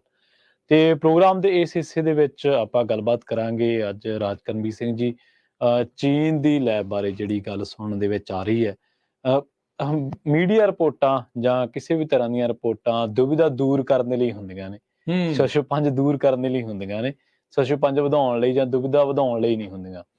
ਹੁਣ ਇੱਕ ਤਾਜ਼ਾ ਰਿਪੋਰਟਾਂ ਦੇ ਵਿੱਚ ਇਹ ਚਰਚਾ ਚੱਲ ਰਹੀ ਹੈ ਕਿ ਇਹ ਜਿਹੜਾ ਵਾਇਰਸ ਹੈ ਇਹ ਵੂਹਾਨ ਲੈਬ ਤੋਂ ਹੀ ਲੀਕ ਹੋਇਆ ਸੀ। ਪਰ ਜੇਕਰ ਇਹ ਤਾਂ ਉਹਦਾ ਹੈਡਰ ਹੈ, ਜੇਕਰ ਤੁਸੀਂ ਉਹਦੇ ਮਜ਼ਮੂਨ 'ਚ ਜਾਂਦੇ ਹੋ ਜਦੋਂ ਤੇ ਉਹਨੂੰ ਤਫਸੀਲ ਦੇ ਨਾਲ ਪੜ੍ਹਦੇ ਹੋ ਤੇ ਉਹ ਕਹਿੰਦੇ ਵੀ ਅਸੀਂ ਦਾਅਵਾ ਜਾਂ ਨਹੀਂ ਕਰ ਸਕਦੇ, ਪਰ ਲੱਗਦਾ ਹੈ। ਮਤਲਬ ਇਹ ਗਰੰਟੀ ਹਾਂਜੀ, ਗਰੰਟੀ ਕੋਈ ਨਹੀਂ, ਏਦਾਂ ਹੋਇਆ ਹੋ ਸਕਦਾ। ਸੋ ਇਹ ਅੱਜ ਇੱਕ ਵਾਰੀ ਫੇਰ ਜਿਹੜੀ ਕੋਵਿਡ ਕਿੱਥੋਂ ਪਨਪਿਆ, ਕਿੱਥੋਂ ਸ਼ੁਰੂ ਹੋਇਆ, ਹਾਂਜੀ, ਐਨਰਜੀ ਡਿਪਾਰਟਮੈਂਟ ਦੀ ਇਸ ਰਿਪੋਰਟ ਨੇ ਸਭ ਨੂੰ ਫੇਰ ਕਹਿ ਲਓ ਵੀ ਇਸ ਮਸਲੇ ਨੂੰ ਮੋੜ ਜਿਹੜਾ ਫੋਰ ਫਰੰਟ ਦੇ ਉੱਤੇ ਜਿਹੜਾ ਉਹ ਲੈਣ ਦਾ ਮੋਹਰੇ ਜਿਹੜਾ ਉਹ ਆ ਗਿਆ। ਕਲਾਸੀਫਾਈਡ ਇੰਟੈਲੀਜੈਂਸ ਰਿਪੋਰਟ ਦਾ ਜਿਹੜਾ ਹਵਾਲਾ ਦਿੰਦੇ ਹੋਏ ਵਾਲ ਸਟਰੀਟ ਜਰਨਲ ਤੇ ਨਿਊਯਾਰਕ ਟਾਈਮਸ, ਉਹਨਾਂ ਨੇ ਇਹ ਜਿਹੜਾ ਆਖਿਆ ਵੀ ਜਿਹੜੀ ਐਨਰਜੀ ਡਿਪਾਰਟਮੈਂਟ ਆ ਉਹਨਾਂ ਨੇ ਕਨਕਲੂਡ ਇਹੀ ਕੀਤਾ ਵੀ ਜਿਹੜਾ COVID-19 ਪੈਂਡੈਮਿਕ ਮੋਸਟ ਲਾਈਕਲੀ ਵੀ ਵੂਹਾਨ ਦੀ ਜਿਹੜੀ ਲੈਬ ਦੇ ਵਿੱਚੋਂ ਅਨਇੰਟੈਂਸ਼ਨਲ, ਜਾਣਬੁੱਝ ਕੇ ਨਹੀਂ, ਅਚਨਚੇਤੇ ਜਿਹੜੀ ਆ ਲੀਕ ਦੇ ਵਿੱਚੋਂ ਹੋਇਆ। ਪਰ ਬੜੇ ਹੀ ਘੱਟ ਭਰੋਸੇ ਦੇ ਨਾਲ ਅਸੀਂ ਇਸ ਨੂੰ ਕਹਿ ਸਕਦੇ ਹਾਂ most likely unintentionally laboratory leak with low confidence. ਮਤਲਬ ਜਿੱਦਾਂ ਤੁਸੀਂ ਉਹ ਗੱਲ ਆਖੀ ਵੀ ਇਹ ਰਿਪੋਰਟ ਦੇ ਨਤਾਰਾ ਕੁਝ ਨਹੀਂ ਕੀਤਾ, ਸਵਾਲ ਹੋਰ ਵੱਡੇ। ਦੋ ਥਿਊਰੀਆਂ ਸ਼ੁਰੂ ਤੋਂ ਹੀ ਜਿਹੜੀਆਂ ਇਸ ਦੇ ਬਾਬਤ ਚੱਲਦੀਆਂ ਆਈਆਂ ਵੀ ਆਈਦਰ ਜਿਹੜੀ ਉੱਥੇ ਵੂਹਾਨ ਦੀ ਵੈਟ ਮਾਰਕੀਟ ਸੀਗੀ ਜਿੱਥੇ ਜਿਉਂਦੇ ਜਾਨਵਰ, ਵੱਖ-ਵੱਖ ਤਰ੍ਹਾਂ ਦੇ ਜਿਹੜੇ ਜੰਗਲੀ ਜਾਨਵਰ, ਜਿਹੜੇ ਉੱਥੋਂ ਦੇ ਲੋਕ ਨੇ ਉਹ ਖਾਣ ਦੇ ਸ਼ੌਕੀਨ ਸੀਗੇ, ਉਹ ਉੱਥੇ ਫੜ ਕੇ ਲਿਆਉਂਦੇ ਸੀਗੇ। ਤੇ ਕਹਿੰਦੇ ਵੀ ਉਸ ਦੌਰਾਨ ਮਾਰਕੀਟ ਦੇ ਵਿੱਚ ਜਿਹੜੇ ਵੇਚਿਆ ਜਾਂਦਾ ਸੀਗਾ ਸਮਾਨ, ਖਰੀਦੋ ਫਰੋਖਤ ਦੇ ਦੌਰਾਨ, ਉਦੋਂ ਜਿਹੜਾ ਵਾਇਰਸ ਆ ਉਹ ਜਾਨਵਰਾਂ ਤੋਂ ਬੰਦਿਆਂ ਦੇ ਵਿੱਚ ਜੰਪ ਹੋਇਆ ਹੋ ਸਕਦਾ। ਉਸੇ ਦੇ ਪੈਰਲਲ ਇੱਕ ਹੋਰ ਜਿਹੜੀ ਥਿਊਰੀ ਆ ਉਦੋਂ ਚੱਲਦੀ ਰਹੀ ਵੀ ਜਿਹੜਾ ਇੰਸਟੀਚਿਊਟ ਆਫ ਵਾਇਰੋਲੋਜੀ ਵੂਹਾਨ ਦੇ ਵਿੱਚ ਆ ਵੀ ਉੱਥੋਂ ਇਹ ਜਿਹੜਾ ਲੈਬ ਦੇ ਵਿੱਚੋਂ ਇਹ ਜਿਹੜਾ ਵਾਇਰਸ ਆ ਜਿਸ ਉੱਤੇ ਰਿਸਰਚ ਚੱਲ ਰਹੀ ਸੀ ਵੀ ਇਹ ਜਿਹੜਾ SARS CoV-2 ਵਾਇਰਸ ਆ ਵੀ ਉੱਥੋਂ ਲੀਕ ਹੋਇਆ ਹੋ ਸਕਦਾ ਹੈਗਾ। ਸੋ ਇਹ ਚੀਜ਼ ਜਿਹੜੀ ਇਸ ਟਾਈਮ ਜਿਹੜੀ ਉਹ ਸਾਹਮਣੇ ਆ ਤੇ ਇਹ ਰਿਪੋਰਟ ਨੇ ਦਾਵਾ ਕਿਸੇ ਦਾ ਵੀ ਠੁਕਰਾਇਆ ਨਹੀਂ ਤੇ ਦਾਵਾ ਕੋਈ ਪੱਕਾ ਵੀ ਨਹੀਂ ਕੀਤਾ। ਦੇਖੋ, ਇਹਦੇ ਪਿੱਛੇ ਕਾਰਨ ਇੱਕ ਇਹ ਵੀ ਹੈ ਕਿ ਸ਼ੁਰੂ ਤੋਂ ਜਦੋਂ ਕੋਵਿਡ ਆਇਆ ਮਾਰਚ 2020 ਦੇ ਵਿੱਚ, ਵੂਹਾਨ ਲੈਬ ਤਾਂ ਕੁਛ ਹੀ ਦਿਨਾਂ ਦੇ ਵਿੱਚ ਹੀ ਸਾਹਮਣੇ ਆ ਗਿਆ ਸੀਗਾ ਕਿ ਨਵੰਬਰ ਦਸੰਬਰ ਜਿਹੜਾ 2021 ਦੇ ਵਿੱਚ ਕੁਝ ਕੇਸ ਆਉਣੇ ਸ਼ੁਰੂ ਹੋਏ, ਉਦੋਂ ਕਿਸੇ ਨੇ ਵੀ ਇਹਨੂੰ ਗੌਲਿਆ ਨਹੀਂ। ਜਿਹੜੇ ਚੀਨ ਦੇ ਜਿਹੜੇ ਲੋਕ ਸੀਗੇ ਉਹ ਹਰ ਥਾਂ ਦੇ ਉੱਤੇ ਉਸ ਤੋਂ ਬਾਅਦ ਗਏ, ਉਸ ਤੋਂ ਬਾਅਦ ਕਈ ਟਰੈਵਲ ਜਿਹੜਾ ਉਹ ਚੱਲਦਾ ਰਿਹਾ। ਪਰ ਜਦੋਂ ਕੁਛ ਅੱਧਾ ਦਰਜਨ ਕੇਸ ਵਾਸ਼ਿੰਗਟਨ ਦੇ ਵਿੱਚ, ਅਮਰੀਕਾ 'ਚ ਸਭ ਤੋਂ ਪਹਿਲਾਂ ਜਿਹੜਾ ਸੂਬਾ ਹੈ, ਉੱਥੇ ਇਹਨਾਂ ਨੇ ਲੱਭੇ। ਫਿਰ ਇਸ ਨੂੰ ਦੇਖਦੇ ਹੋਏ ਵੀ ਯੂਰਪ ਦੇ ਵਿੱਚ ਤੇ ਹਾਹਾਕਾਰ ਮਚ ਗਈ। ਉਦੋਂ ਜਿਹੜਾ ਸਪੇਨ, ਇਟਲੀ ਦੇ ਵਿੱਚ ਆਪਾਂ ਦੇਖਿਆ ਵੀ ਕਿੱਦਾਂ ਜਿਹੜਾ ਬੰਦੇ ਤਾਂ ਪੱਤਿਆਂ ਵਾਂਗੂ ਝੜਨ ਲੱਗ ਗਏ। ਤੇ ਫਿਰ ਸਾਰੀਆਂ ਦੁਨੀਆ ਦੀਆਂ ਸਰਕਾਰਾਂ ਇਸ ਨੂੰ ਲੈ ਕੇ ਹਰਕਤ 'ਚ ਆਈਆਂ। ਇੱਕ ਨੇ ਬੈਨ ਲਾਇਆ, ਕੋਈ ਆਉਣ ਜਾਣ ਦੇ ਟਰੈਵਲ ਤੇ ਬੈਨ ਜੀ, ਇੱਥੇ ਬੈਨ ਜੀ, ਕੰਮ ਕਾਜ ਤੇ ਬੈਨ ਜੀ, ਮਿੰਟਾਂ ਬਾਅਦ ਬੈਨ ਜਿਹੜੇ ਨਵੇਂ ਤੋਂ ਨਵਾਂ ਜਿਹੜਾ ਉਹ ਬੈਨ ਆਇਆ ਤੇ ਇਸ ਨੇ ਜਿਹੜਾ ਪੂਰੀ ਦੁਨੀਆ ਨੂੰ ਜਿਹੜਾ ਉਹ ਹਿਲਾ ਕੇ ਰੱਖ ਦਿੱਤਾ। ਤੇ ਸਵਾਲ ਅਜੇ ਵੀ ਉੱਥੇ ਦਾ ਉੱਥੇ ਕਿਤੇ ਨਾ ਕਿਤੇ ਜਿਹੜਾ ਪਿਆ ਵੀ ਇਹ ਆਇਆ ਤੇ ਆਇਆ ਕਿੱਥੋਂ। ਇਸ ਦੇ ਵਿੱਚ ਜਿਹੜੀ ਚੀਨੀ ਸਰਕਾਰ ਆ ਉਹਦਾ ਬੜਾ ਵੱਡਾ ਕਹਿ ਲਓ ਵੀ ਹੱਥ ਇਸ ਲਈ ਆ ਵੀ ਉਹਨਾਂ ਨੇ ਜਾਂਚ ਕਰਨ ਹੀ ਨਹੀਂ ਦਿੱਤੀ। ਕਿਸੇ ਨੂੰ ਵੀ ਜਿਹੜਾ ਉੱਥੇ ਜਾ ਕੇ ਜਾਂਚ ਕਰਨ ਦੀ ਉਹਨਾਂ ਨੇ ਖੁੱਲ੍ਹ ਨਹੀਂ ਦਿੱਤੀ, ਰੋਕਾਂ ਲਾ ਦਿੱਤੀਆਂ ਵੀ ਕੀ ਇਹ ਵਾਕਿਆ ਹੀ ਜਿਹੜੀ ਇਹ ਮਾਰਕੀਟ ਦੇ ਵਿੱਚੋਂ ਵਾਇਰਸ ਜਿਹੜਾ ਉਹ ਫੈਲਿਆ ਕਿ ਲੈਬ ਦੇ ਵਿੱਚੋਂ ਜਿਹੜਾ ਆ ਉਹ ਵਾਇਰਸ ਫੈਲਿਆ। ਫਿਰ ਸਾਰੇ ਜਾਣੇ ਜਿਹੜੇ ਇਸ ਚੀਜ਼ ਦੇ ਵਿੱਚ ਦੇਖਦੇ ਰਹੇ, ਕੋਈ ਵੈਕਸੀਨ ਦੇ ਹੱਕ 'ਚ ਆ, ਕੋਈ ਉਸਦੇ ਅਗੇਂਸਟ, ਕਈ ਜਿਹੜੀਆਂ ਉਹ ਚੱਲਦੀਆਂ ਰਹੀਆਂ। ਜਿਹੜੇ ਪੀੜਤ ਹੋਏ ਉਹ ਕਹਿੰਦੇ ਵੀ ਭਾਈ ਸ਼ੁਕਰ ਆ ਕੁਛ ਆਇਆ ਵੀ ਅਸੀਂ ਜਿਹੜੇ ਉਹ ਬਚੇ। ਕਈ ਕਹਿੰਦੇ ਵੀ ਨਹੀਂ, ਇਹ ਜਿਹੜਾ ਇਹ ਧੱਕਾ ਆ ਜਾਣ ਬੁੱਝ ਕੇ ਜਿਹੜਾ ਉਹ ਹੈ। ਹਰ ਇੱਕ ਦੀ ਆਪੋ ਆਪਣੇ ਵਿਚਾਰ ਆ, ਹਰ ਇੱਕ ਜਣਾ ਆਪੋ ਆਪਣੇ ਵਿਚਾਰਾਂ ਦੇ ਲਈ ਖੁੱਲ੍ਹ ਆ ਉਹਨਾਂ ਜੀ। ਨੂੰ, ਤੇ ਉਹ ਸੋਚ ਸਕਦੇ ਆ। ਉਹ ਇੱਕ ਦੂਜੇ ਲੜਨ ਦਾ ਕੋਈ ਬਹੁਤਾ ਜਿਹੜਾ ਇਸ ਦੇ ਵਿੱਚ ਆਪਾਂ ਉਹ ਵਿਸ਼ਾ ਨਹੀਂ ਜਿਹੜਾ ਉਹ ਰੱਖਦੇ। ਪਰ ਜਿਹੜੀ ਇਹ ਚੀਜ਼ ਜਿਹੜੀ ਵਾਰ-ਵਾਰ ਹੁਣ ਸਾਹਮਣੇ ਜਿਹੜੀ ਉਹ ਆਈ ਆ, ਹਾਂਜੀ। ਉਸਨੇ ਇੱਕ ਵਾਰੀ ਫਿਰ ਜਿਹੜੇ ਸਾਇੰਟੀਫਿਕ ਕਮਿਊਨਿਟੀ, ਕਿਉਂਕਿ ਲੈਬ ਦੇ ਨਾਲ ਜੁੜ ਕੇ ਜਿਹੜੀ ਉਹ ਗੱਲ ਆ ਗਈ, ਜੀ। ਤਾਂ ਉਹ ਫਿਰ ਉਹਨਾਂ ਨੂੰ ਜਿਹੜਾ ਤਖਤੇ ਦੇ ਵਿੱਚ ਇੱਕ ਹਿਸਾਬ ਦੇ ਨਾਲ ਲੈ ਆਂਦਾ ਵੀ ਭਾਈ ਹੁਣ ਤੁਸੀਂ ਵੀ ਸਾਡੇ ਜਿਹੜੇ ਕੁਝ ਸਵਾਲਾਂ ਦੇ ਜਿਹੜੇ ਜਵਾਬ ਦਿਓ। ਜੀ। ਹੁਣ ਜਿਹੜੀ ਅਮਰੀਕਨ ਕਾਂਗਰਸ, ਕਿਉਂਕਿ ਜਿਹੜਾ ਹਾਊਸ ਆ ਉਹ ਰਿਪਬਲਿਕਨ ਕੰਟਰੋਲਡ ਆ, ਉਹ ਕਦ ਤੋਂ ਜਦੋਂ ਤੋਂ ਇਹ ਸ਼ੁਰੂ ਹੋਈ ਉਦੋਂ ਤੋਂ ਹੀ ਇਹ ਆਖ ਰਹੇ ਸੀਗੇ ਵੀ ਨਹੀਂ, ਕੁਛ ਨਾ ਕੁਛ ਇਸ ਦੇ ਵਿੱਚ ਗੜਬੜ ਹੈਗੀ ਜੀ। ਜੀ। ਤੇ ਇਹਦੇ ਜਿਹੜੇ ਸਵਾਲਾਂ ਦੇ ਜਵਾਬ ਹੋਣੇ ਚਾਹੀਦੇ ਆ। ਸੋ ਡਾਕਟਰ ਫਾਊਚੀ ਤੇ ਹੋਰ ਉਹਨਾਂ ਦੇ ਨਾਲ ਜਿੰਨੇ ਵੀ ਕਹ ਲਓ ਵੀ ਡਾਕਟਰ ਜਾਂ ਹੋਰ ਸਾਇੰਸਦਾਨ, ਜਿਹੜੇ ਸਾਇੰਸਦਾਨ ਹੋਣਗੇ, ਉਹਨਾਂ ਨੂੰ ਜਿਹੜਾ ਮੇ ਬੀ ਵੱਖ-ਵੱਖ ਕਮੇਟੀਆਂ ਜਿਹੜੀਆਂ ਉਹ ਬਣਾ ਕੇ ਉਹਨਾਂ ਦੇ ਸਾਹਮਣੇ ਪੇਸ਼ ਹੋਣ ਨੂੰ ਜਿਹੜਾ ਉਹ ਆਖਿਆ ਜਾ ਸਕਦਾ ਆ। ਪਰ ਇਹਦੇ ਵਿੱਚ ਇਵੈਂਚੁਅਲੀ ਬਾਟਮ ਲਾਈਨ ਇਹ ਜਿਹੜੀ ਨਿਕਲ ਕੇ ਵੀ ਨਾਲ ਜਿਹੜੀ ਉਹ ਆ ਰਹੀ ਆ ਵੀ ਜਿਹੜੀ ਚਾਈਨੀਜ਼ ਕਮਿਊਨਿਟੀ ਪਾਰਟੀ ਹੈਗੀ ਹੈ ਜਾਂ ਚੀਨੀ ਸਰਕਾਰ ਆ, ਉਸ ਨੂੰ ਇਸ ਸਾਰੇ ਦੇ ਲਈ ਅਕਾਊਂਟੇਬਲ, ਜਵਾਬਦੇਹ ਜਿਹੜਾ ਆ ਉਹ ਬਣਾਉਣਾ ਜ਼ਰੂਰੀ ਆ। ਦੇਖੋ ਚੀਨ ਤਾਂ ਇਸ ਵੇਲੇ ਨਾ ਇੰਨੇ ਕੁ ਪਾਸੇ ਫਸਿਆ ਪਿਆ ਵੀ ਉਹਨੇ ਹੱਥ ਪੈਰ ਹਰੇਕ ਥਾਂ ਮਾਰਿਆ ਉਹਨੇ। ਜੇ ਤੁਸੀਂ ਏਸ਼ੀਆ ਦੀ ਪੋਲਿਟਿਕਸ ਦੇ ਵਿੱਚ ਦੇਖੋਗੇ ਤੇ ਪਾਕਿਸਤਾਨ ਸ਼੍ਰੀਲੰਕਾ ਦੇ ਹਾਲਾਤਾਂ ਵੱਲ ਦੇਖੋਗੇ ਤਾਂ ਸ਼੍ਰੀਲੰਕਾ ਨੂੰ ਚਾਈਨਾ ਨੇ ਪੈਸੇ ਕੰਨਿਓ ਤਾਂ ਕਰਤਾ ਮਾਲੋ ਮਾਲ, ਪਰ ਉਹਦੀ ਆਰਥਿਕਤਾ ਨੂੰ ਕੀ ਹਾਲਤ ਆ, ਹੰਮਨ ਟੋਟਾ ਬੰਦਰਗਾਹਾਂ ਤੋਂ ਲੈ ਕੇ ਕਿੱਥੋਂ ਤੱਕ ਉਹਨੇ ਪੈਰ ਪਸਾਰ ਲਏ। ਉਹ ਰੈੱਡ ਲਾਈਨ ਜਿਹੜੀ ਆ, ਰੇਸ਼ਮ ਡੋਰਾ ਇੱਕ ਸਰਕਲ ਆ ਜਿਹਦੇ ਤੱਕ ਉਹ ਦੱਖਣੀ ਅਫਰੀਕਾ ਤੱਕ ਪਹੁੰਚਦਾ, ਉੱਥੋਂ ਤੱਕ। ਤੇ ਦੂਜੇ ਪਾਸੇ ਅੱਜ ਕੈਨੇਡਾ ਦੀ ਸਿਆਸਤ ਦੇ ਵਿੱਚ ਵੀ ਇਹਨੂੰ ਲੈ ਕੇ ਤਰਥੱਲੀ ਮੱਚੀ ਪਈ ਹੈ ਵੀ ਚਾਈਨੀਜ਼ ਏਜੰਸੀਆਂ ਨੇ ਲਿਬਰਲਾਂ ਦੀ ਮਦਦ ਕੀਤੀ ਹੈ। ਤੇ ਜਿਹੜਾ ਵੁਹਾਨ ਦਾ, ਇਹ ਤਾਂ ਐਲੀਗੇਸ਼ਨਸ ਸ਼ੁਰੂ ਤੋਂ ਹੀ ਲੱਗਦੇ ਸੀਗੇ। ਉਸ ਤੋਂ ਜਿੱਦਾਂ ਦੇਖਿਆ ਵੀ ਕੁਝ ਮਹੀਨਿਆਂ ਬਾਅਦ, ਕੁਝ ਹਫ਼ਤਿਆਂ ਬਾਅਦ ਹੀ ਜਿਹੜੀ ਚਰਚਾ ਜਿਹੜੀ ਉਹ ਸ਼ੁਰੂ ਹੋ ਗਈ। ਤੇ ਇਸ ਤੋਂ ਵੀ ਇੱਕ ਅਗਲਾ ਪਹਿਲੂ ਇਹ ਸੀਗਾ ਰਾਜਕਰਨਬੀਰ ਸਿੰਘ ਜੀ ਇਸ ਪੂਰੇ ਪ੍ਰਕਰਨ ਦਾ, ਕਿ ਚਾਈਨਾ ਦੇ ਵਿੱਚ ਲੋਕਾਂ ਨੂੰ ਪ੍ਰੋਟੈਸਟ ਵੀ ਨਹੀਂ ਕਰਨ ਦਿੱਤਾ ਗਿਆ। ਇਹਦੇ ਪ੍ਰਤੀ ਆਵਾਜ਼ ਦੱਬੀ ਰੱਖੀ, ਲੋਕ ਅਪਾਰਟਮੈਂਟਸ ਦੇ ਵਿੱਚ ਦਮ ਘੁੱਟ ਕੇ ਕੈਦੀਆਂ ਮਰੇ। ਹੁਣ ਵੀ ਲੰਘੇ ਜਨਵਰੀ ਮਹੀਨੇ ਦੇ ਵਿੱਚ ਉੱਥੇ ਇੱਕ ਪੀਸਫੁਲ ਪ੍ਰੋਟੈਸਟ ਸੀਗਾ, ਉੱਥੇ ਡਿਊਰੇਸ਼ਨ ਦਿੱਤੀ ਗਈ, ਟਾਈਮਲਾਈਨ ਦਿੱਤੀ ਗਈ, ਡਿਊਰੇਸ਼ਨ ਚੱਲ ਆਪਾਂ ਨਹੀਂ ਕਹਿੰਦੇ, ਟਾਈਮਲਾਈਨ ਦਿੱਤੀ ਗਈ ਕਿ ਤੁਸੀਂ ਇਹਨੂੰ ਵਾਈਂਡ ਅਪ ਕਰ ਲਓ ਪ੍ਰੋਟੈਸਟ ਨੂੰ, ਨਹੀਂ ਸਰਕਾਰ ਦਾ ਜੋ ਜੀ ਕੀਤਾ ਉਹੀ ਕਰਾਂਗੇ। ਤੁਸੀਂ ਗੂਗਲ ਤੇ ਜਾ ਕੇ ਜਨਵਰੀ ਮਹੀਨੇ ਦੀਆਂ ਖਬਰਾਂ ਪੜ੍ਹੋ, ਵੁਹਾਨ ਦੇ ਲੱਗਦੇ ਨੇੜੇ ਤੇੜੇ ਦੇ ਕਈ ਇਲਾਕਿਆਂ ਦੇ ਵਿੱਚ ਪ੍ਰੋਟੈਸਟ ਕੀਤਾ ਲੋਕਾਂ ਨੇ ਕਿ ਪਾਬੰਦੀਆਂ ਦੇ ਵਿਰੋਧ ਦੇ ਵਿੱਚ, ਕਿ ਤੁਸੀਂ ਸਾਨੂੰ ਹੁਣ ਮਾਰਨਾ ਵਾ, ਘਰਾਂ ਦੇ ਵਿੱਚ ਤਾੜੀ ਬੈਠੇ ਸਾਨੂੰ। ਪਰ ਉਹ ਕਹਿੰਦੇ ਕਿ ਇਹਨੂੰ ਵਾਈਂਡ ਅਪ ਕਰੋ, ਇਹ ਏਦਾਂ ਪ੍ਰੋਟੈਸਟ ਨਹੀਂ ਹੋ ਸਕਦਾ।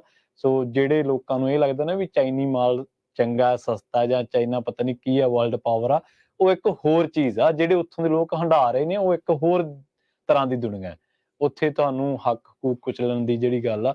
ਪਰ ਇਹ ਰਿਪੋਰਟ, ਜਿਵੇਂ ਆਪਾਂ ਇਹ ਸ਼ੁਰੂਆਤ ਦੇ ਵਿੱਚ ਹੀ ਕਿਹਾ ਸੀਗਾ, ਜਦੋਂ ਮੈਂ ਇਸ ਰਿਪੋਰਟ ਨੂੰ ਪੜ੍ਹ ਰਿਹਾ ਸੀ ਤਾਂ ਹੈਡਰ ਪੜ੍ਹ ਕੇ ਮੈਨੂੰ ਵੀ ਇਹ ਲੱਗਿਆ ਕਿ ਸ਼ਾਇਦ ਕੁਛ ਪੁਖਤਾ ਚੀਜ਼ ਹੈ, ਜਾਂ ਕੁਛ ਐਕਸਕਲੂਸਿਵ ਟਾਈਪ ਨਹੀਂ ਹੁੰਦਾ, ਕੁਛ ਕੀ ਆਪਾਂ ਨੂੰ ਪਹਿਲੀ ਵਾਰ ਨਜ਼ਰ ਪਈ ਹੈ, ਜਾਂ ਕੁਛ ਫੈਕਚੁਅਲੀ ਹੁੰਦੀ ਹੈ ਚੀਜ਼, ਕਿ ਆਹ ਚੀਜ਼ ਦੇ ਬਿਨਾਂ ਤੇ ਆਹ ਚੀਜ਼ ਦੇ ਆਧਾਰ ਤੇ ਖਿਚੜੀ ਹੋਈ ਘੋਲੀ ਆ ਵਿੱਚ, ਖਿਚੜੀ ਹੋਈ ਘੋਲੀ ਆ।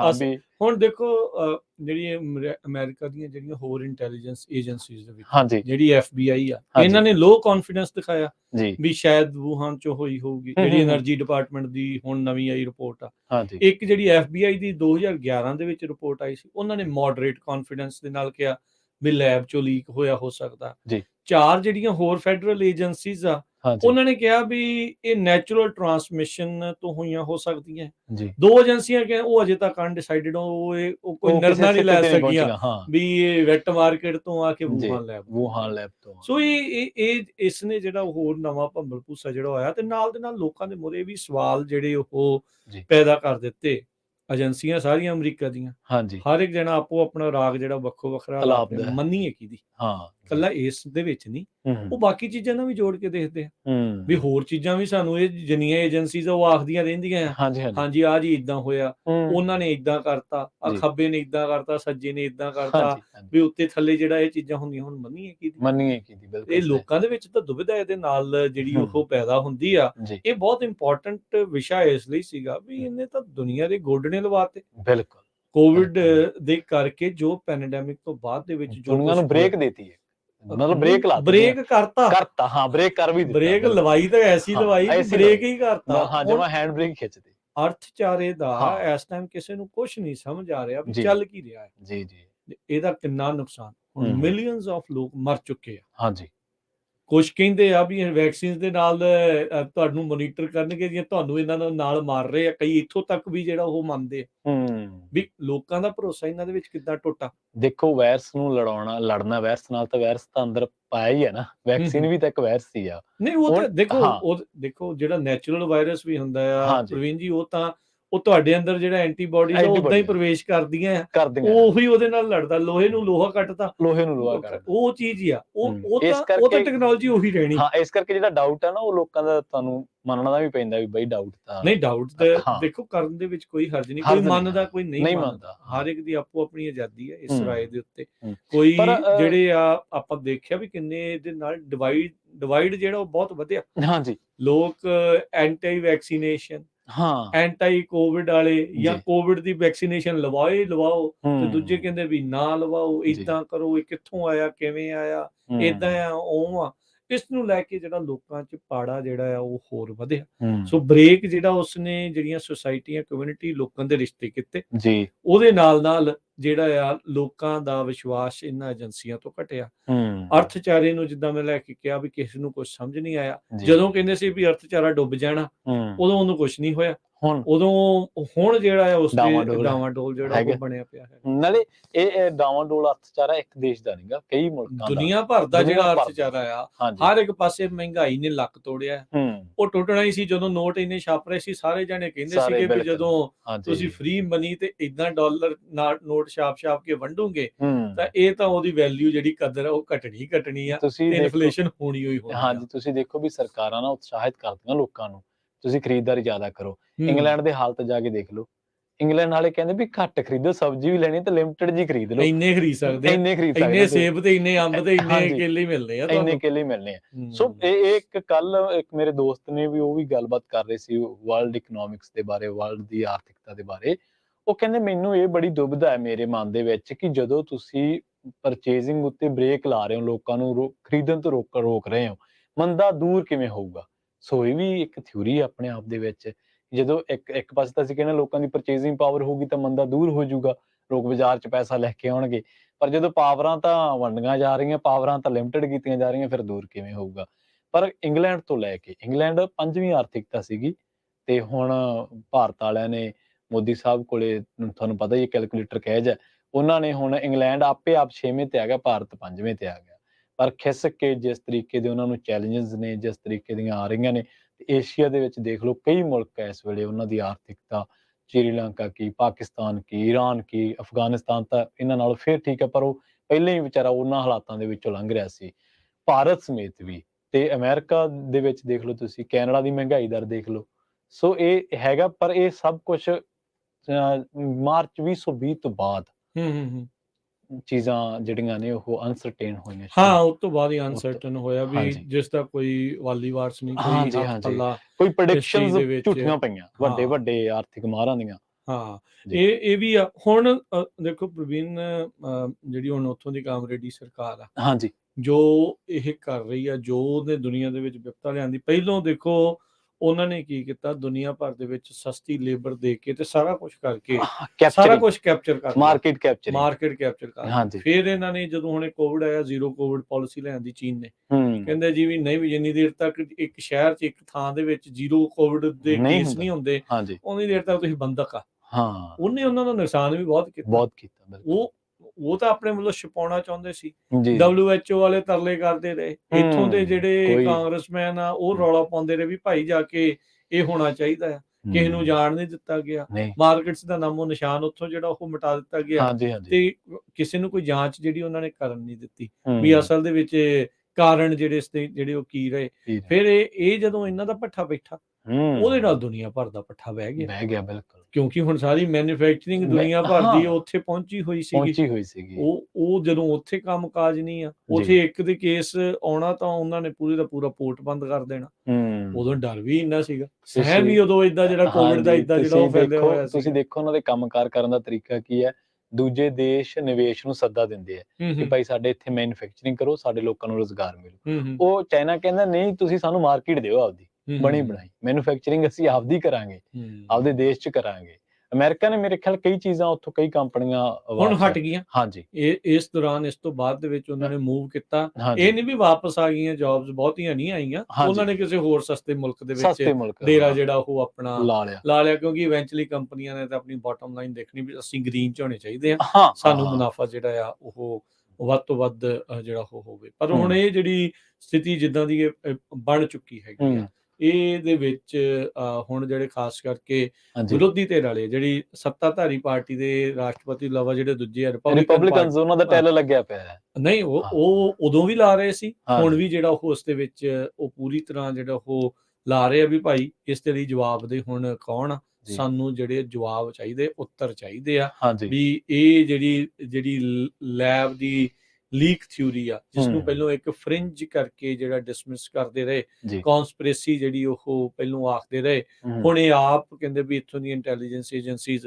ਥੋੜੇ ਭਰੋਸੇ ਦੇ ਨਾਲ ਪਰ ਇਹ ਕਹਿ ਰਹੀਆਂ ਵੀ ਇੱਥੋਂ ਹੋਇਆ ਹੋ ਸਕਦਾ ਆ। ਪਹਿਲਾਂ ਤਾਂ ਬਿਲਕੁਲ ਹੀ ਜਿਹੜਾ ਇਸ ਚੀਜ਼ ਨੂੰ ਨਕਾਰ ਦਿੱਤਾ ਜਾਂਦਾ ਰਿਹਾ ਸੀ। ਹਾਂਜੀ, ਇਹ ਨਕਾਰ ਦਿੱਤਾ ਜਾਂਦਾ ਸੀ, ਪਰ ਅੰਡਰ ਡਾਊਟ ਸੀ, ਸ਼ੱਕ ਕਿਸੇ ਦਾ ਵੀ ਨਹੀਂ ਦੂਰ ਹੋਇਆ ਨਕਾਰਨ ਦੇ ਨਾਲ। ਆਪਾਂ ਇੱਕ ਚੀਜ਼ਾਂ ਨੂੰ ਕਈ ਵਾਰੀ ਨਹੀਂ, ਜਿਹੜੇ ਲੋਕ ਰੌਲਾ ਪਾਉਂਦੇ ਰਹੇ ਉਹ ਪਾਉਂਦੇ ਰਹੇ ਹਾਂਜੀ, ਉਹ ਪਾਉਂਦੇ ਹੀ ਰਹੇ ਪਰ ਉਸ ਚੀਜ਼ ਦੇ ਵਿੱਚ। ਹਾਂਜੀ, ਪਰ ਇਹ ਇੱਕ ਗੱਲ ਹੈਗੀ ਹੈ ਕਿ ਜਦੋਂ ਵੀ ਰਾਜ ਕਰਮਵੀਰ ਸਿੰਘ ਜੀ, ਜਦੋਂ ਵੀ ਚੀਜ਼ਾਂ ਆਪਾਂ ਕਿਤੇ ਸਥਾਪਿਤ ਕਰਨੀਆਂ ਨਾ, ਉਦੋਂ ਇਹ ਨਹੀਂ ਹੁੰਦਾ ਕਿ ਮੈਨੂੰ ਲੱਗਦਾ, ਜਦੋਂ ਤੁਹਾਨੂੰ ਐਸਟੈਬਲਿਸ਼ ਕਰਨੀਆਂ ਪੈਂਦੀਆਂ ਚੀਜ਼ਾਂ, ਤੁਹਾਨੂੰ ਪ੍ਰੂਵ ਕਰਨਾ ਪੈਂਦਾ ਕਿ ਆਹ ਸਟੱਡੀ ਆ, ਆਹ ਫੈਕਟ ਨੇ, ਆਹ ਫੈਕਟ ਤੋਂ ਬਾਅਦ ਆਹ ਚੀਜ਼ਾਂ ਦਾ ਆਹ ਥਿਊਰੀਜ਼ ਆਉਂਦੀਆਂ ਨੇ, ਆਹ ਥਿਊਰੀਜ਼ ਦੇ ਆਧਾਰ ਤੇ ਅਸੀਂ ਕਹਿ ਸਕਦੇ ਹਾਂ ਕਿ ਆਹ ਵਾਪਰਿਆ ਜਾਂ ਹੋਇਆ। ਇਹਨੇ ਕੱਲ ਤਾਂ ਜਦੋਂ ਇਹ ਹੈਡਲਾਈਨਸ ਆ ਰਹੀਆਂ ਸੀ, ਉਦੋਂ ਤਾਂ ਇਹ ਲੱਗਦਾ ਸੀਗਾ ਕਿ ਪਤਾ ਨਹੀਂ ਕਿੱਦਾਂ ਕਿ ਇਹਨਾਂ ਨੇ ਮਤਲਬ ਇੱਕ ਤਰੀਕੇ ਨਾਲ ਕਰਤਾ ਕਿ ਬਈ ਧਮਾਕਾ ਹੀ ਕਰਤਾ ਵੀ ਸ਼ਾਇਦ ਉਹੀ ਗੱਲ ਜਿਹੜੀ ਥਿਊਰੀ ਸੀਗੀ ਦੂਜੀ ਪੁਸ਼ਟੀ ਕਰਤੀ। ਹਾਂਜੀ, ਪਰ ਕੀਤਾ ਵਿੱਚੋਂ ਕੁਝ ਵੀ ਨਹੀਂ। ਹਾਂਜੀ, ਸੋ ਇਹ ਹੈ ਕਿ ਲੋਕਾਂ ਨੂੰ ਪਰ ਉਡੀਕ ਹੈਗੀ। ਹਾਂ, ਇਹਦਾ ਪਤਾ ਨਹੀਂ ਕਦੀ ਉੱਤਰ ਮਿਲ ਪਾਊਗਾ ਕਿ ਨਹੀਂ। ਹਾਂਜੀ, ਵੀ ਕਦੀ ਪੁਸ਼ਟ ਤਰੀਕੇ ਦੇ ਨਾਲ ਕੋਈ ਆ ਕੇ ਕਹਿ ਸਕੂਗਾ ਕਿ ਨਹੀਂ। ਦਾਅਵੇ ਨਾਲ ਦੋਨੋਂ ਥਿਊਰੀਆਂ ਵਾਲੇ ਉਹ ਆਪਣੇ ਤੌਰ ਦੇ ਉੱਤੇ ਤਾਂ ਉਹ ਪੁਸ਼ਟੀ ਜਿਹੜਾ ਕਹਿ ਰਿਹਾ ਵੀ ਇਹ ਪੂਰਾ ਪੁਸ਼ਟ ਆ। ਹਾਂਜੀ, ਕੀ ਕਦੀ ਕੋਈ ਇਦਾਂ ਦੀ ਕੋਈ ਏਜੰਸੀ ਆ ਕੇ ਪੂਰਨ ਤੌਰ ਦੇ ਉੱਤੇ ਜਿਹੜੀ ਉਹ ਆਖ ਸਕੂਗੀ ਜਾਂ ਨਹੀਂ। ਹੁਣ ਉਦਾਂ ਫਿਰ ਜੇ ਦੂਜੇ ਆ ਉਹ ਇਹ ਕਹਿ ਦੇਣਗੇ ਦੇਖੋ ਇਹਦੇ ਵਿੱਚ ਇਹਨਾਂ ਨੂੰ ਪੂਰਾ ਭਰੋਸਾ ਨਹੀਂ, ਇਹਦਾ ਮਤਲਬ ਦੂਜੇ ਪਾਸੇ ਹੀ ਹੋਇਆ ਹੋ ਸਕਦਾ। ਹਾਂ, ਫਿਰ ਉਹਨਾਂ ਦਾ ਜਿਹੜੀ ਦੂਜੇ ਉਹਨਾਂ ਦੇ ਦੂਜੀ ਥਿਊਰੀ ਵਾਲੇ ਉਹ ਇਦਾਂ ਕਹਿਣਗੇ ਵੀ ਦੇਖ ਲਓ ਇਹ ਵੀ ਇਹਨਾਂ ਨੇ ਕਾਈਂਡ ਆਫ ਸਾਡੇ ਹੱਕ ਦੀ ਹੋਈ ਜਿਹੜੀ ਉਹ ਗੱਲ ਕੀਤੀ, ਪਰ ਇਹ ਵਾਲੇ ਇਹ ਕਹਿਣਗੇ ਵੀ ਨਹੀਂ, ਇਹਨਾਂ ਨੇ ਭਾਵੇਂ ਥੋੜੇ ਭਰੋਸੇ ਦੇ ਨਾਲ ਆ ਹੋ ਗਿਆ।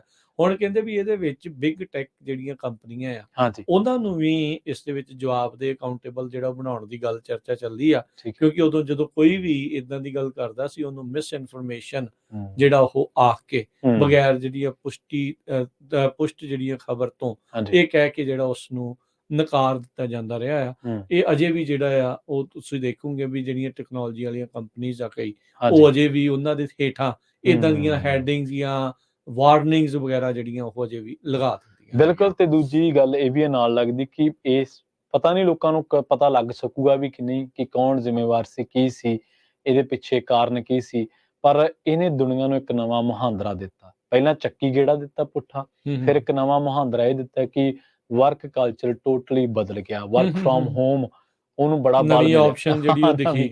ਹਾਂਜੀ, ਹਾਲਾਂਕਿ ਕਈ ਕੰਪਨੀਆਂ ਕਰਵਾ ਰਹੀਆਂ ਸੀ ਪਰ ਇਹਨੇ ਵੱਡੇ ਪੱਧਰ ਤੇ ਨਹੀਂ ਕਰਵਾ ਰਹੀਆਂ। ਕਈਆਂ ਨੇ ਤਾਂ ਕਹਿਤਾ ਵੀ ਅਸੀਂ ਤਾਂ ਪੱਕਾ ਹੀ ਕਰਾਉਣਾ, ਫਿਰ ਬਾਅਦ ਚ ਮੁੱਕਰ ਵੀ ਗਏ। ਹਾਂ, ਵਰਕ ਫਰੋਮ ਹੋਮ ਦੇ ਨਾਲ ਚੀਜ਼ਾਂ, ਜ਼ਿੰਦਗੀ ਜਿਉਣ ਦਾ ਤਰੀਕਾ, ਸਲੀਕਾ ਸਭ ਕੁਝ ਬਦਲਿਆ।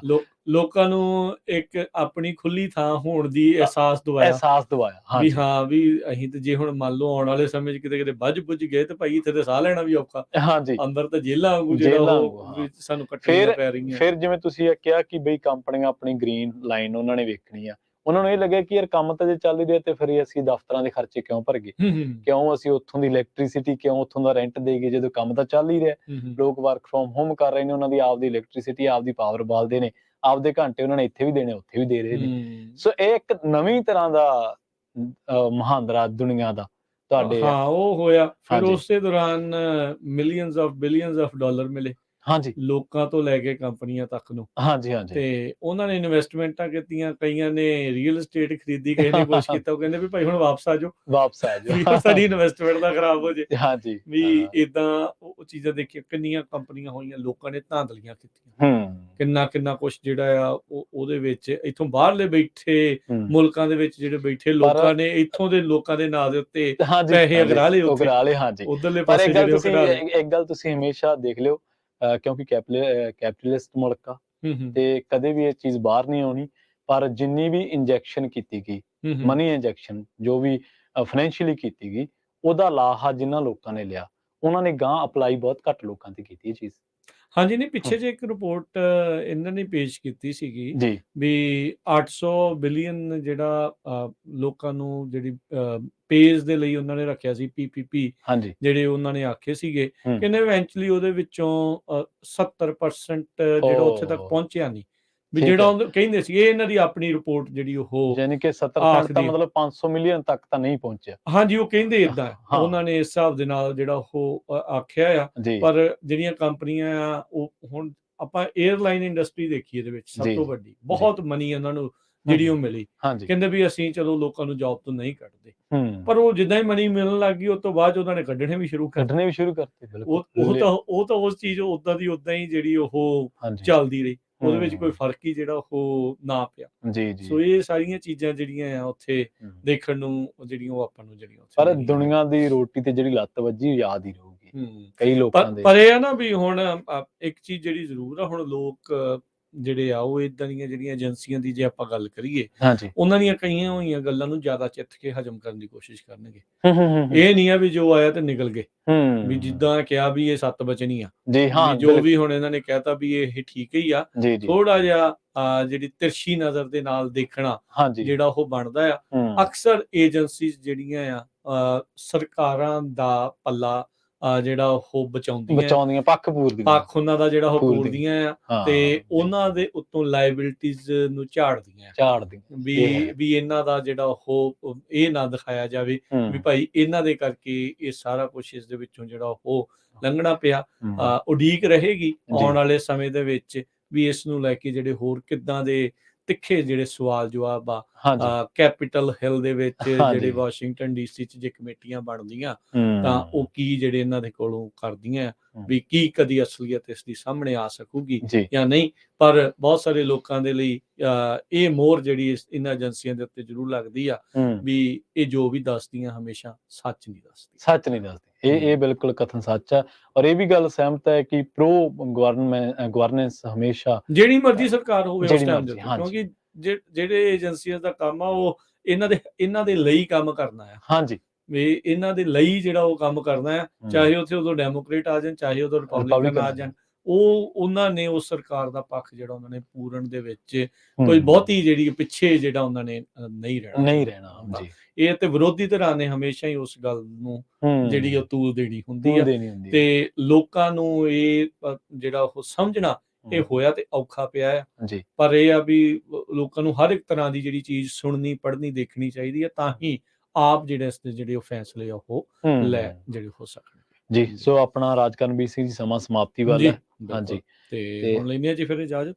ਮਿਲਾਂਗੇ ਕੱਲ ਨੂੰ ਫਿਰ ਸਾਂਝੀ ਸੱਥ ਦੇ ਵਿੱਚ। ਉਦੋਂ ਤੱਕ ਲਈ ਮੇਰੇ ਰਾਜਕਰਨਵੀਰ ਸਿੰਘ ਵੱਲੋਂ ਤੇ ਪ੍ਰਵੀਨ ਸ਼ਰਮਾ ਵੱਲੋਂ ਸਭ ਨੂੰ ਪਿਆਰ ਭਰੀ ਸਤਿ ਸ਼੍ਰੀ ਅਕਾਲ। ਸੁਣਦੇ ਰਹੋ, ਦੇਖਦੇ ਰਹੋ ਪੰਜਾਬੀ ਰੇਡੀਓ USA।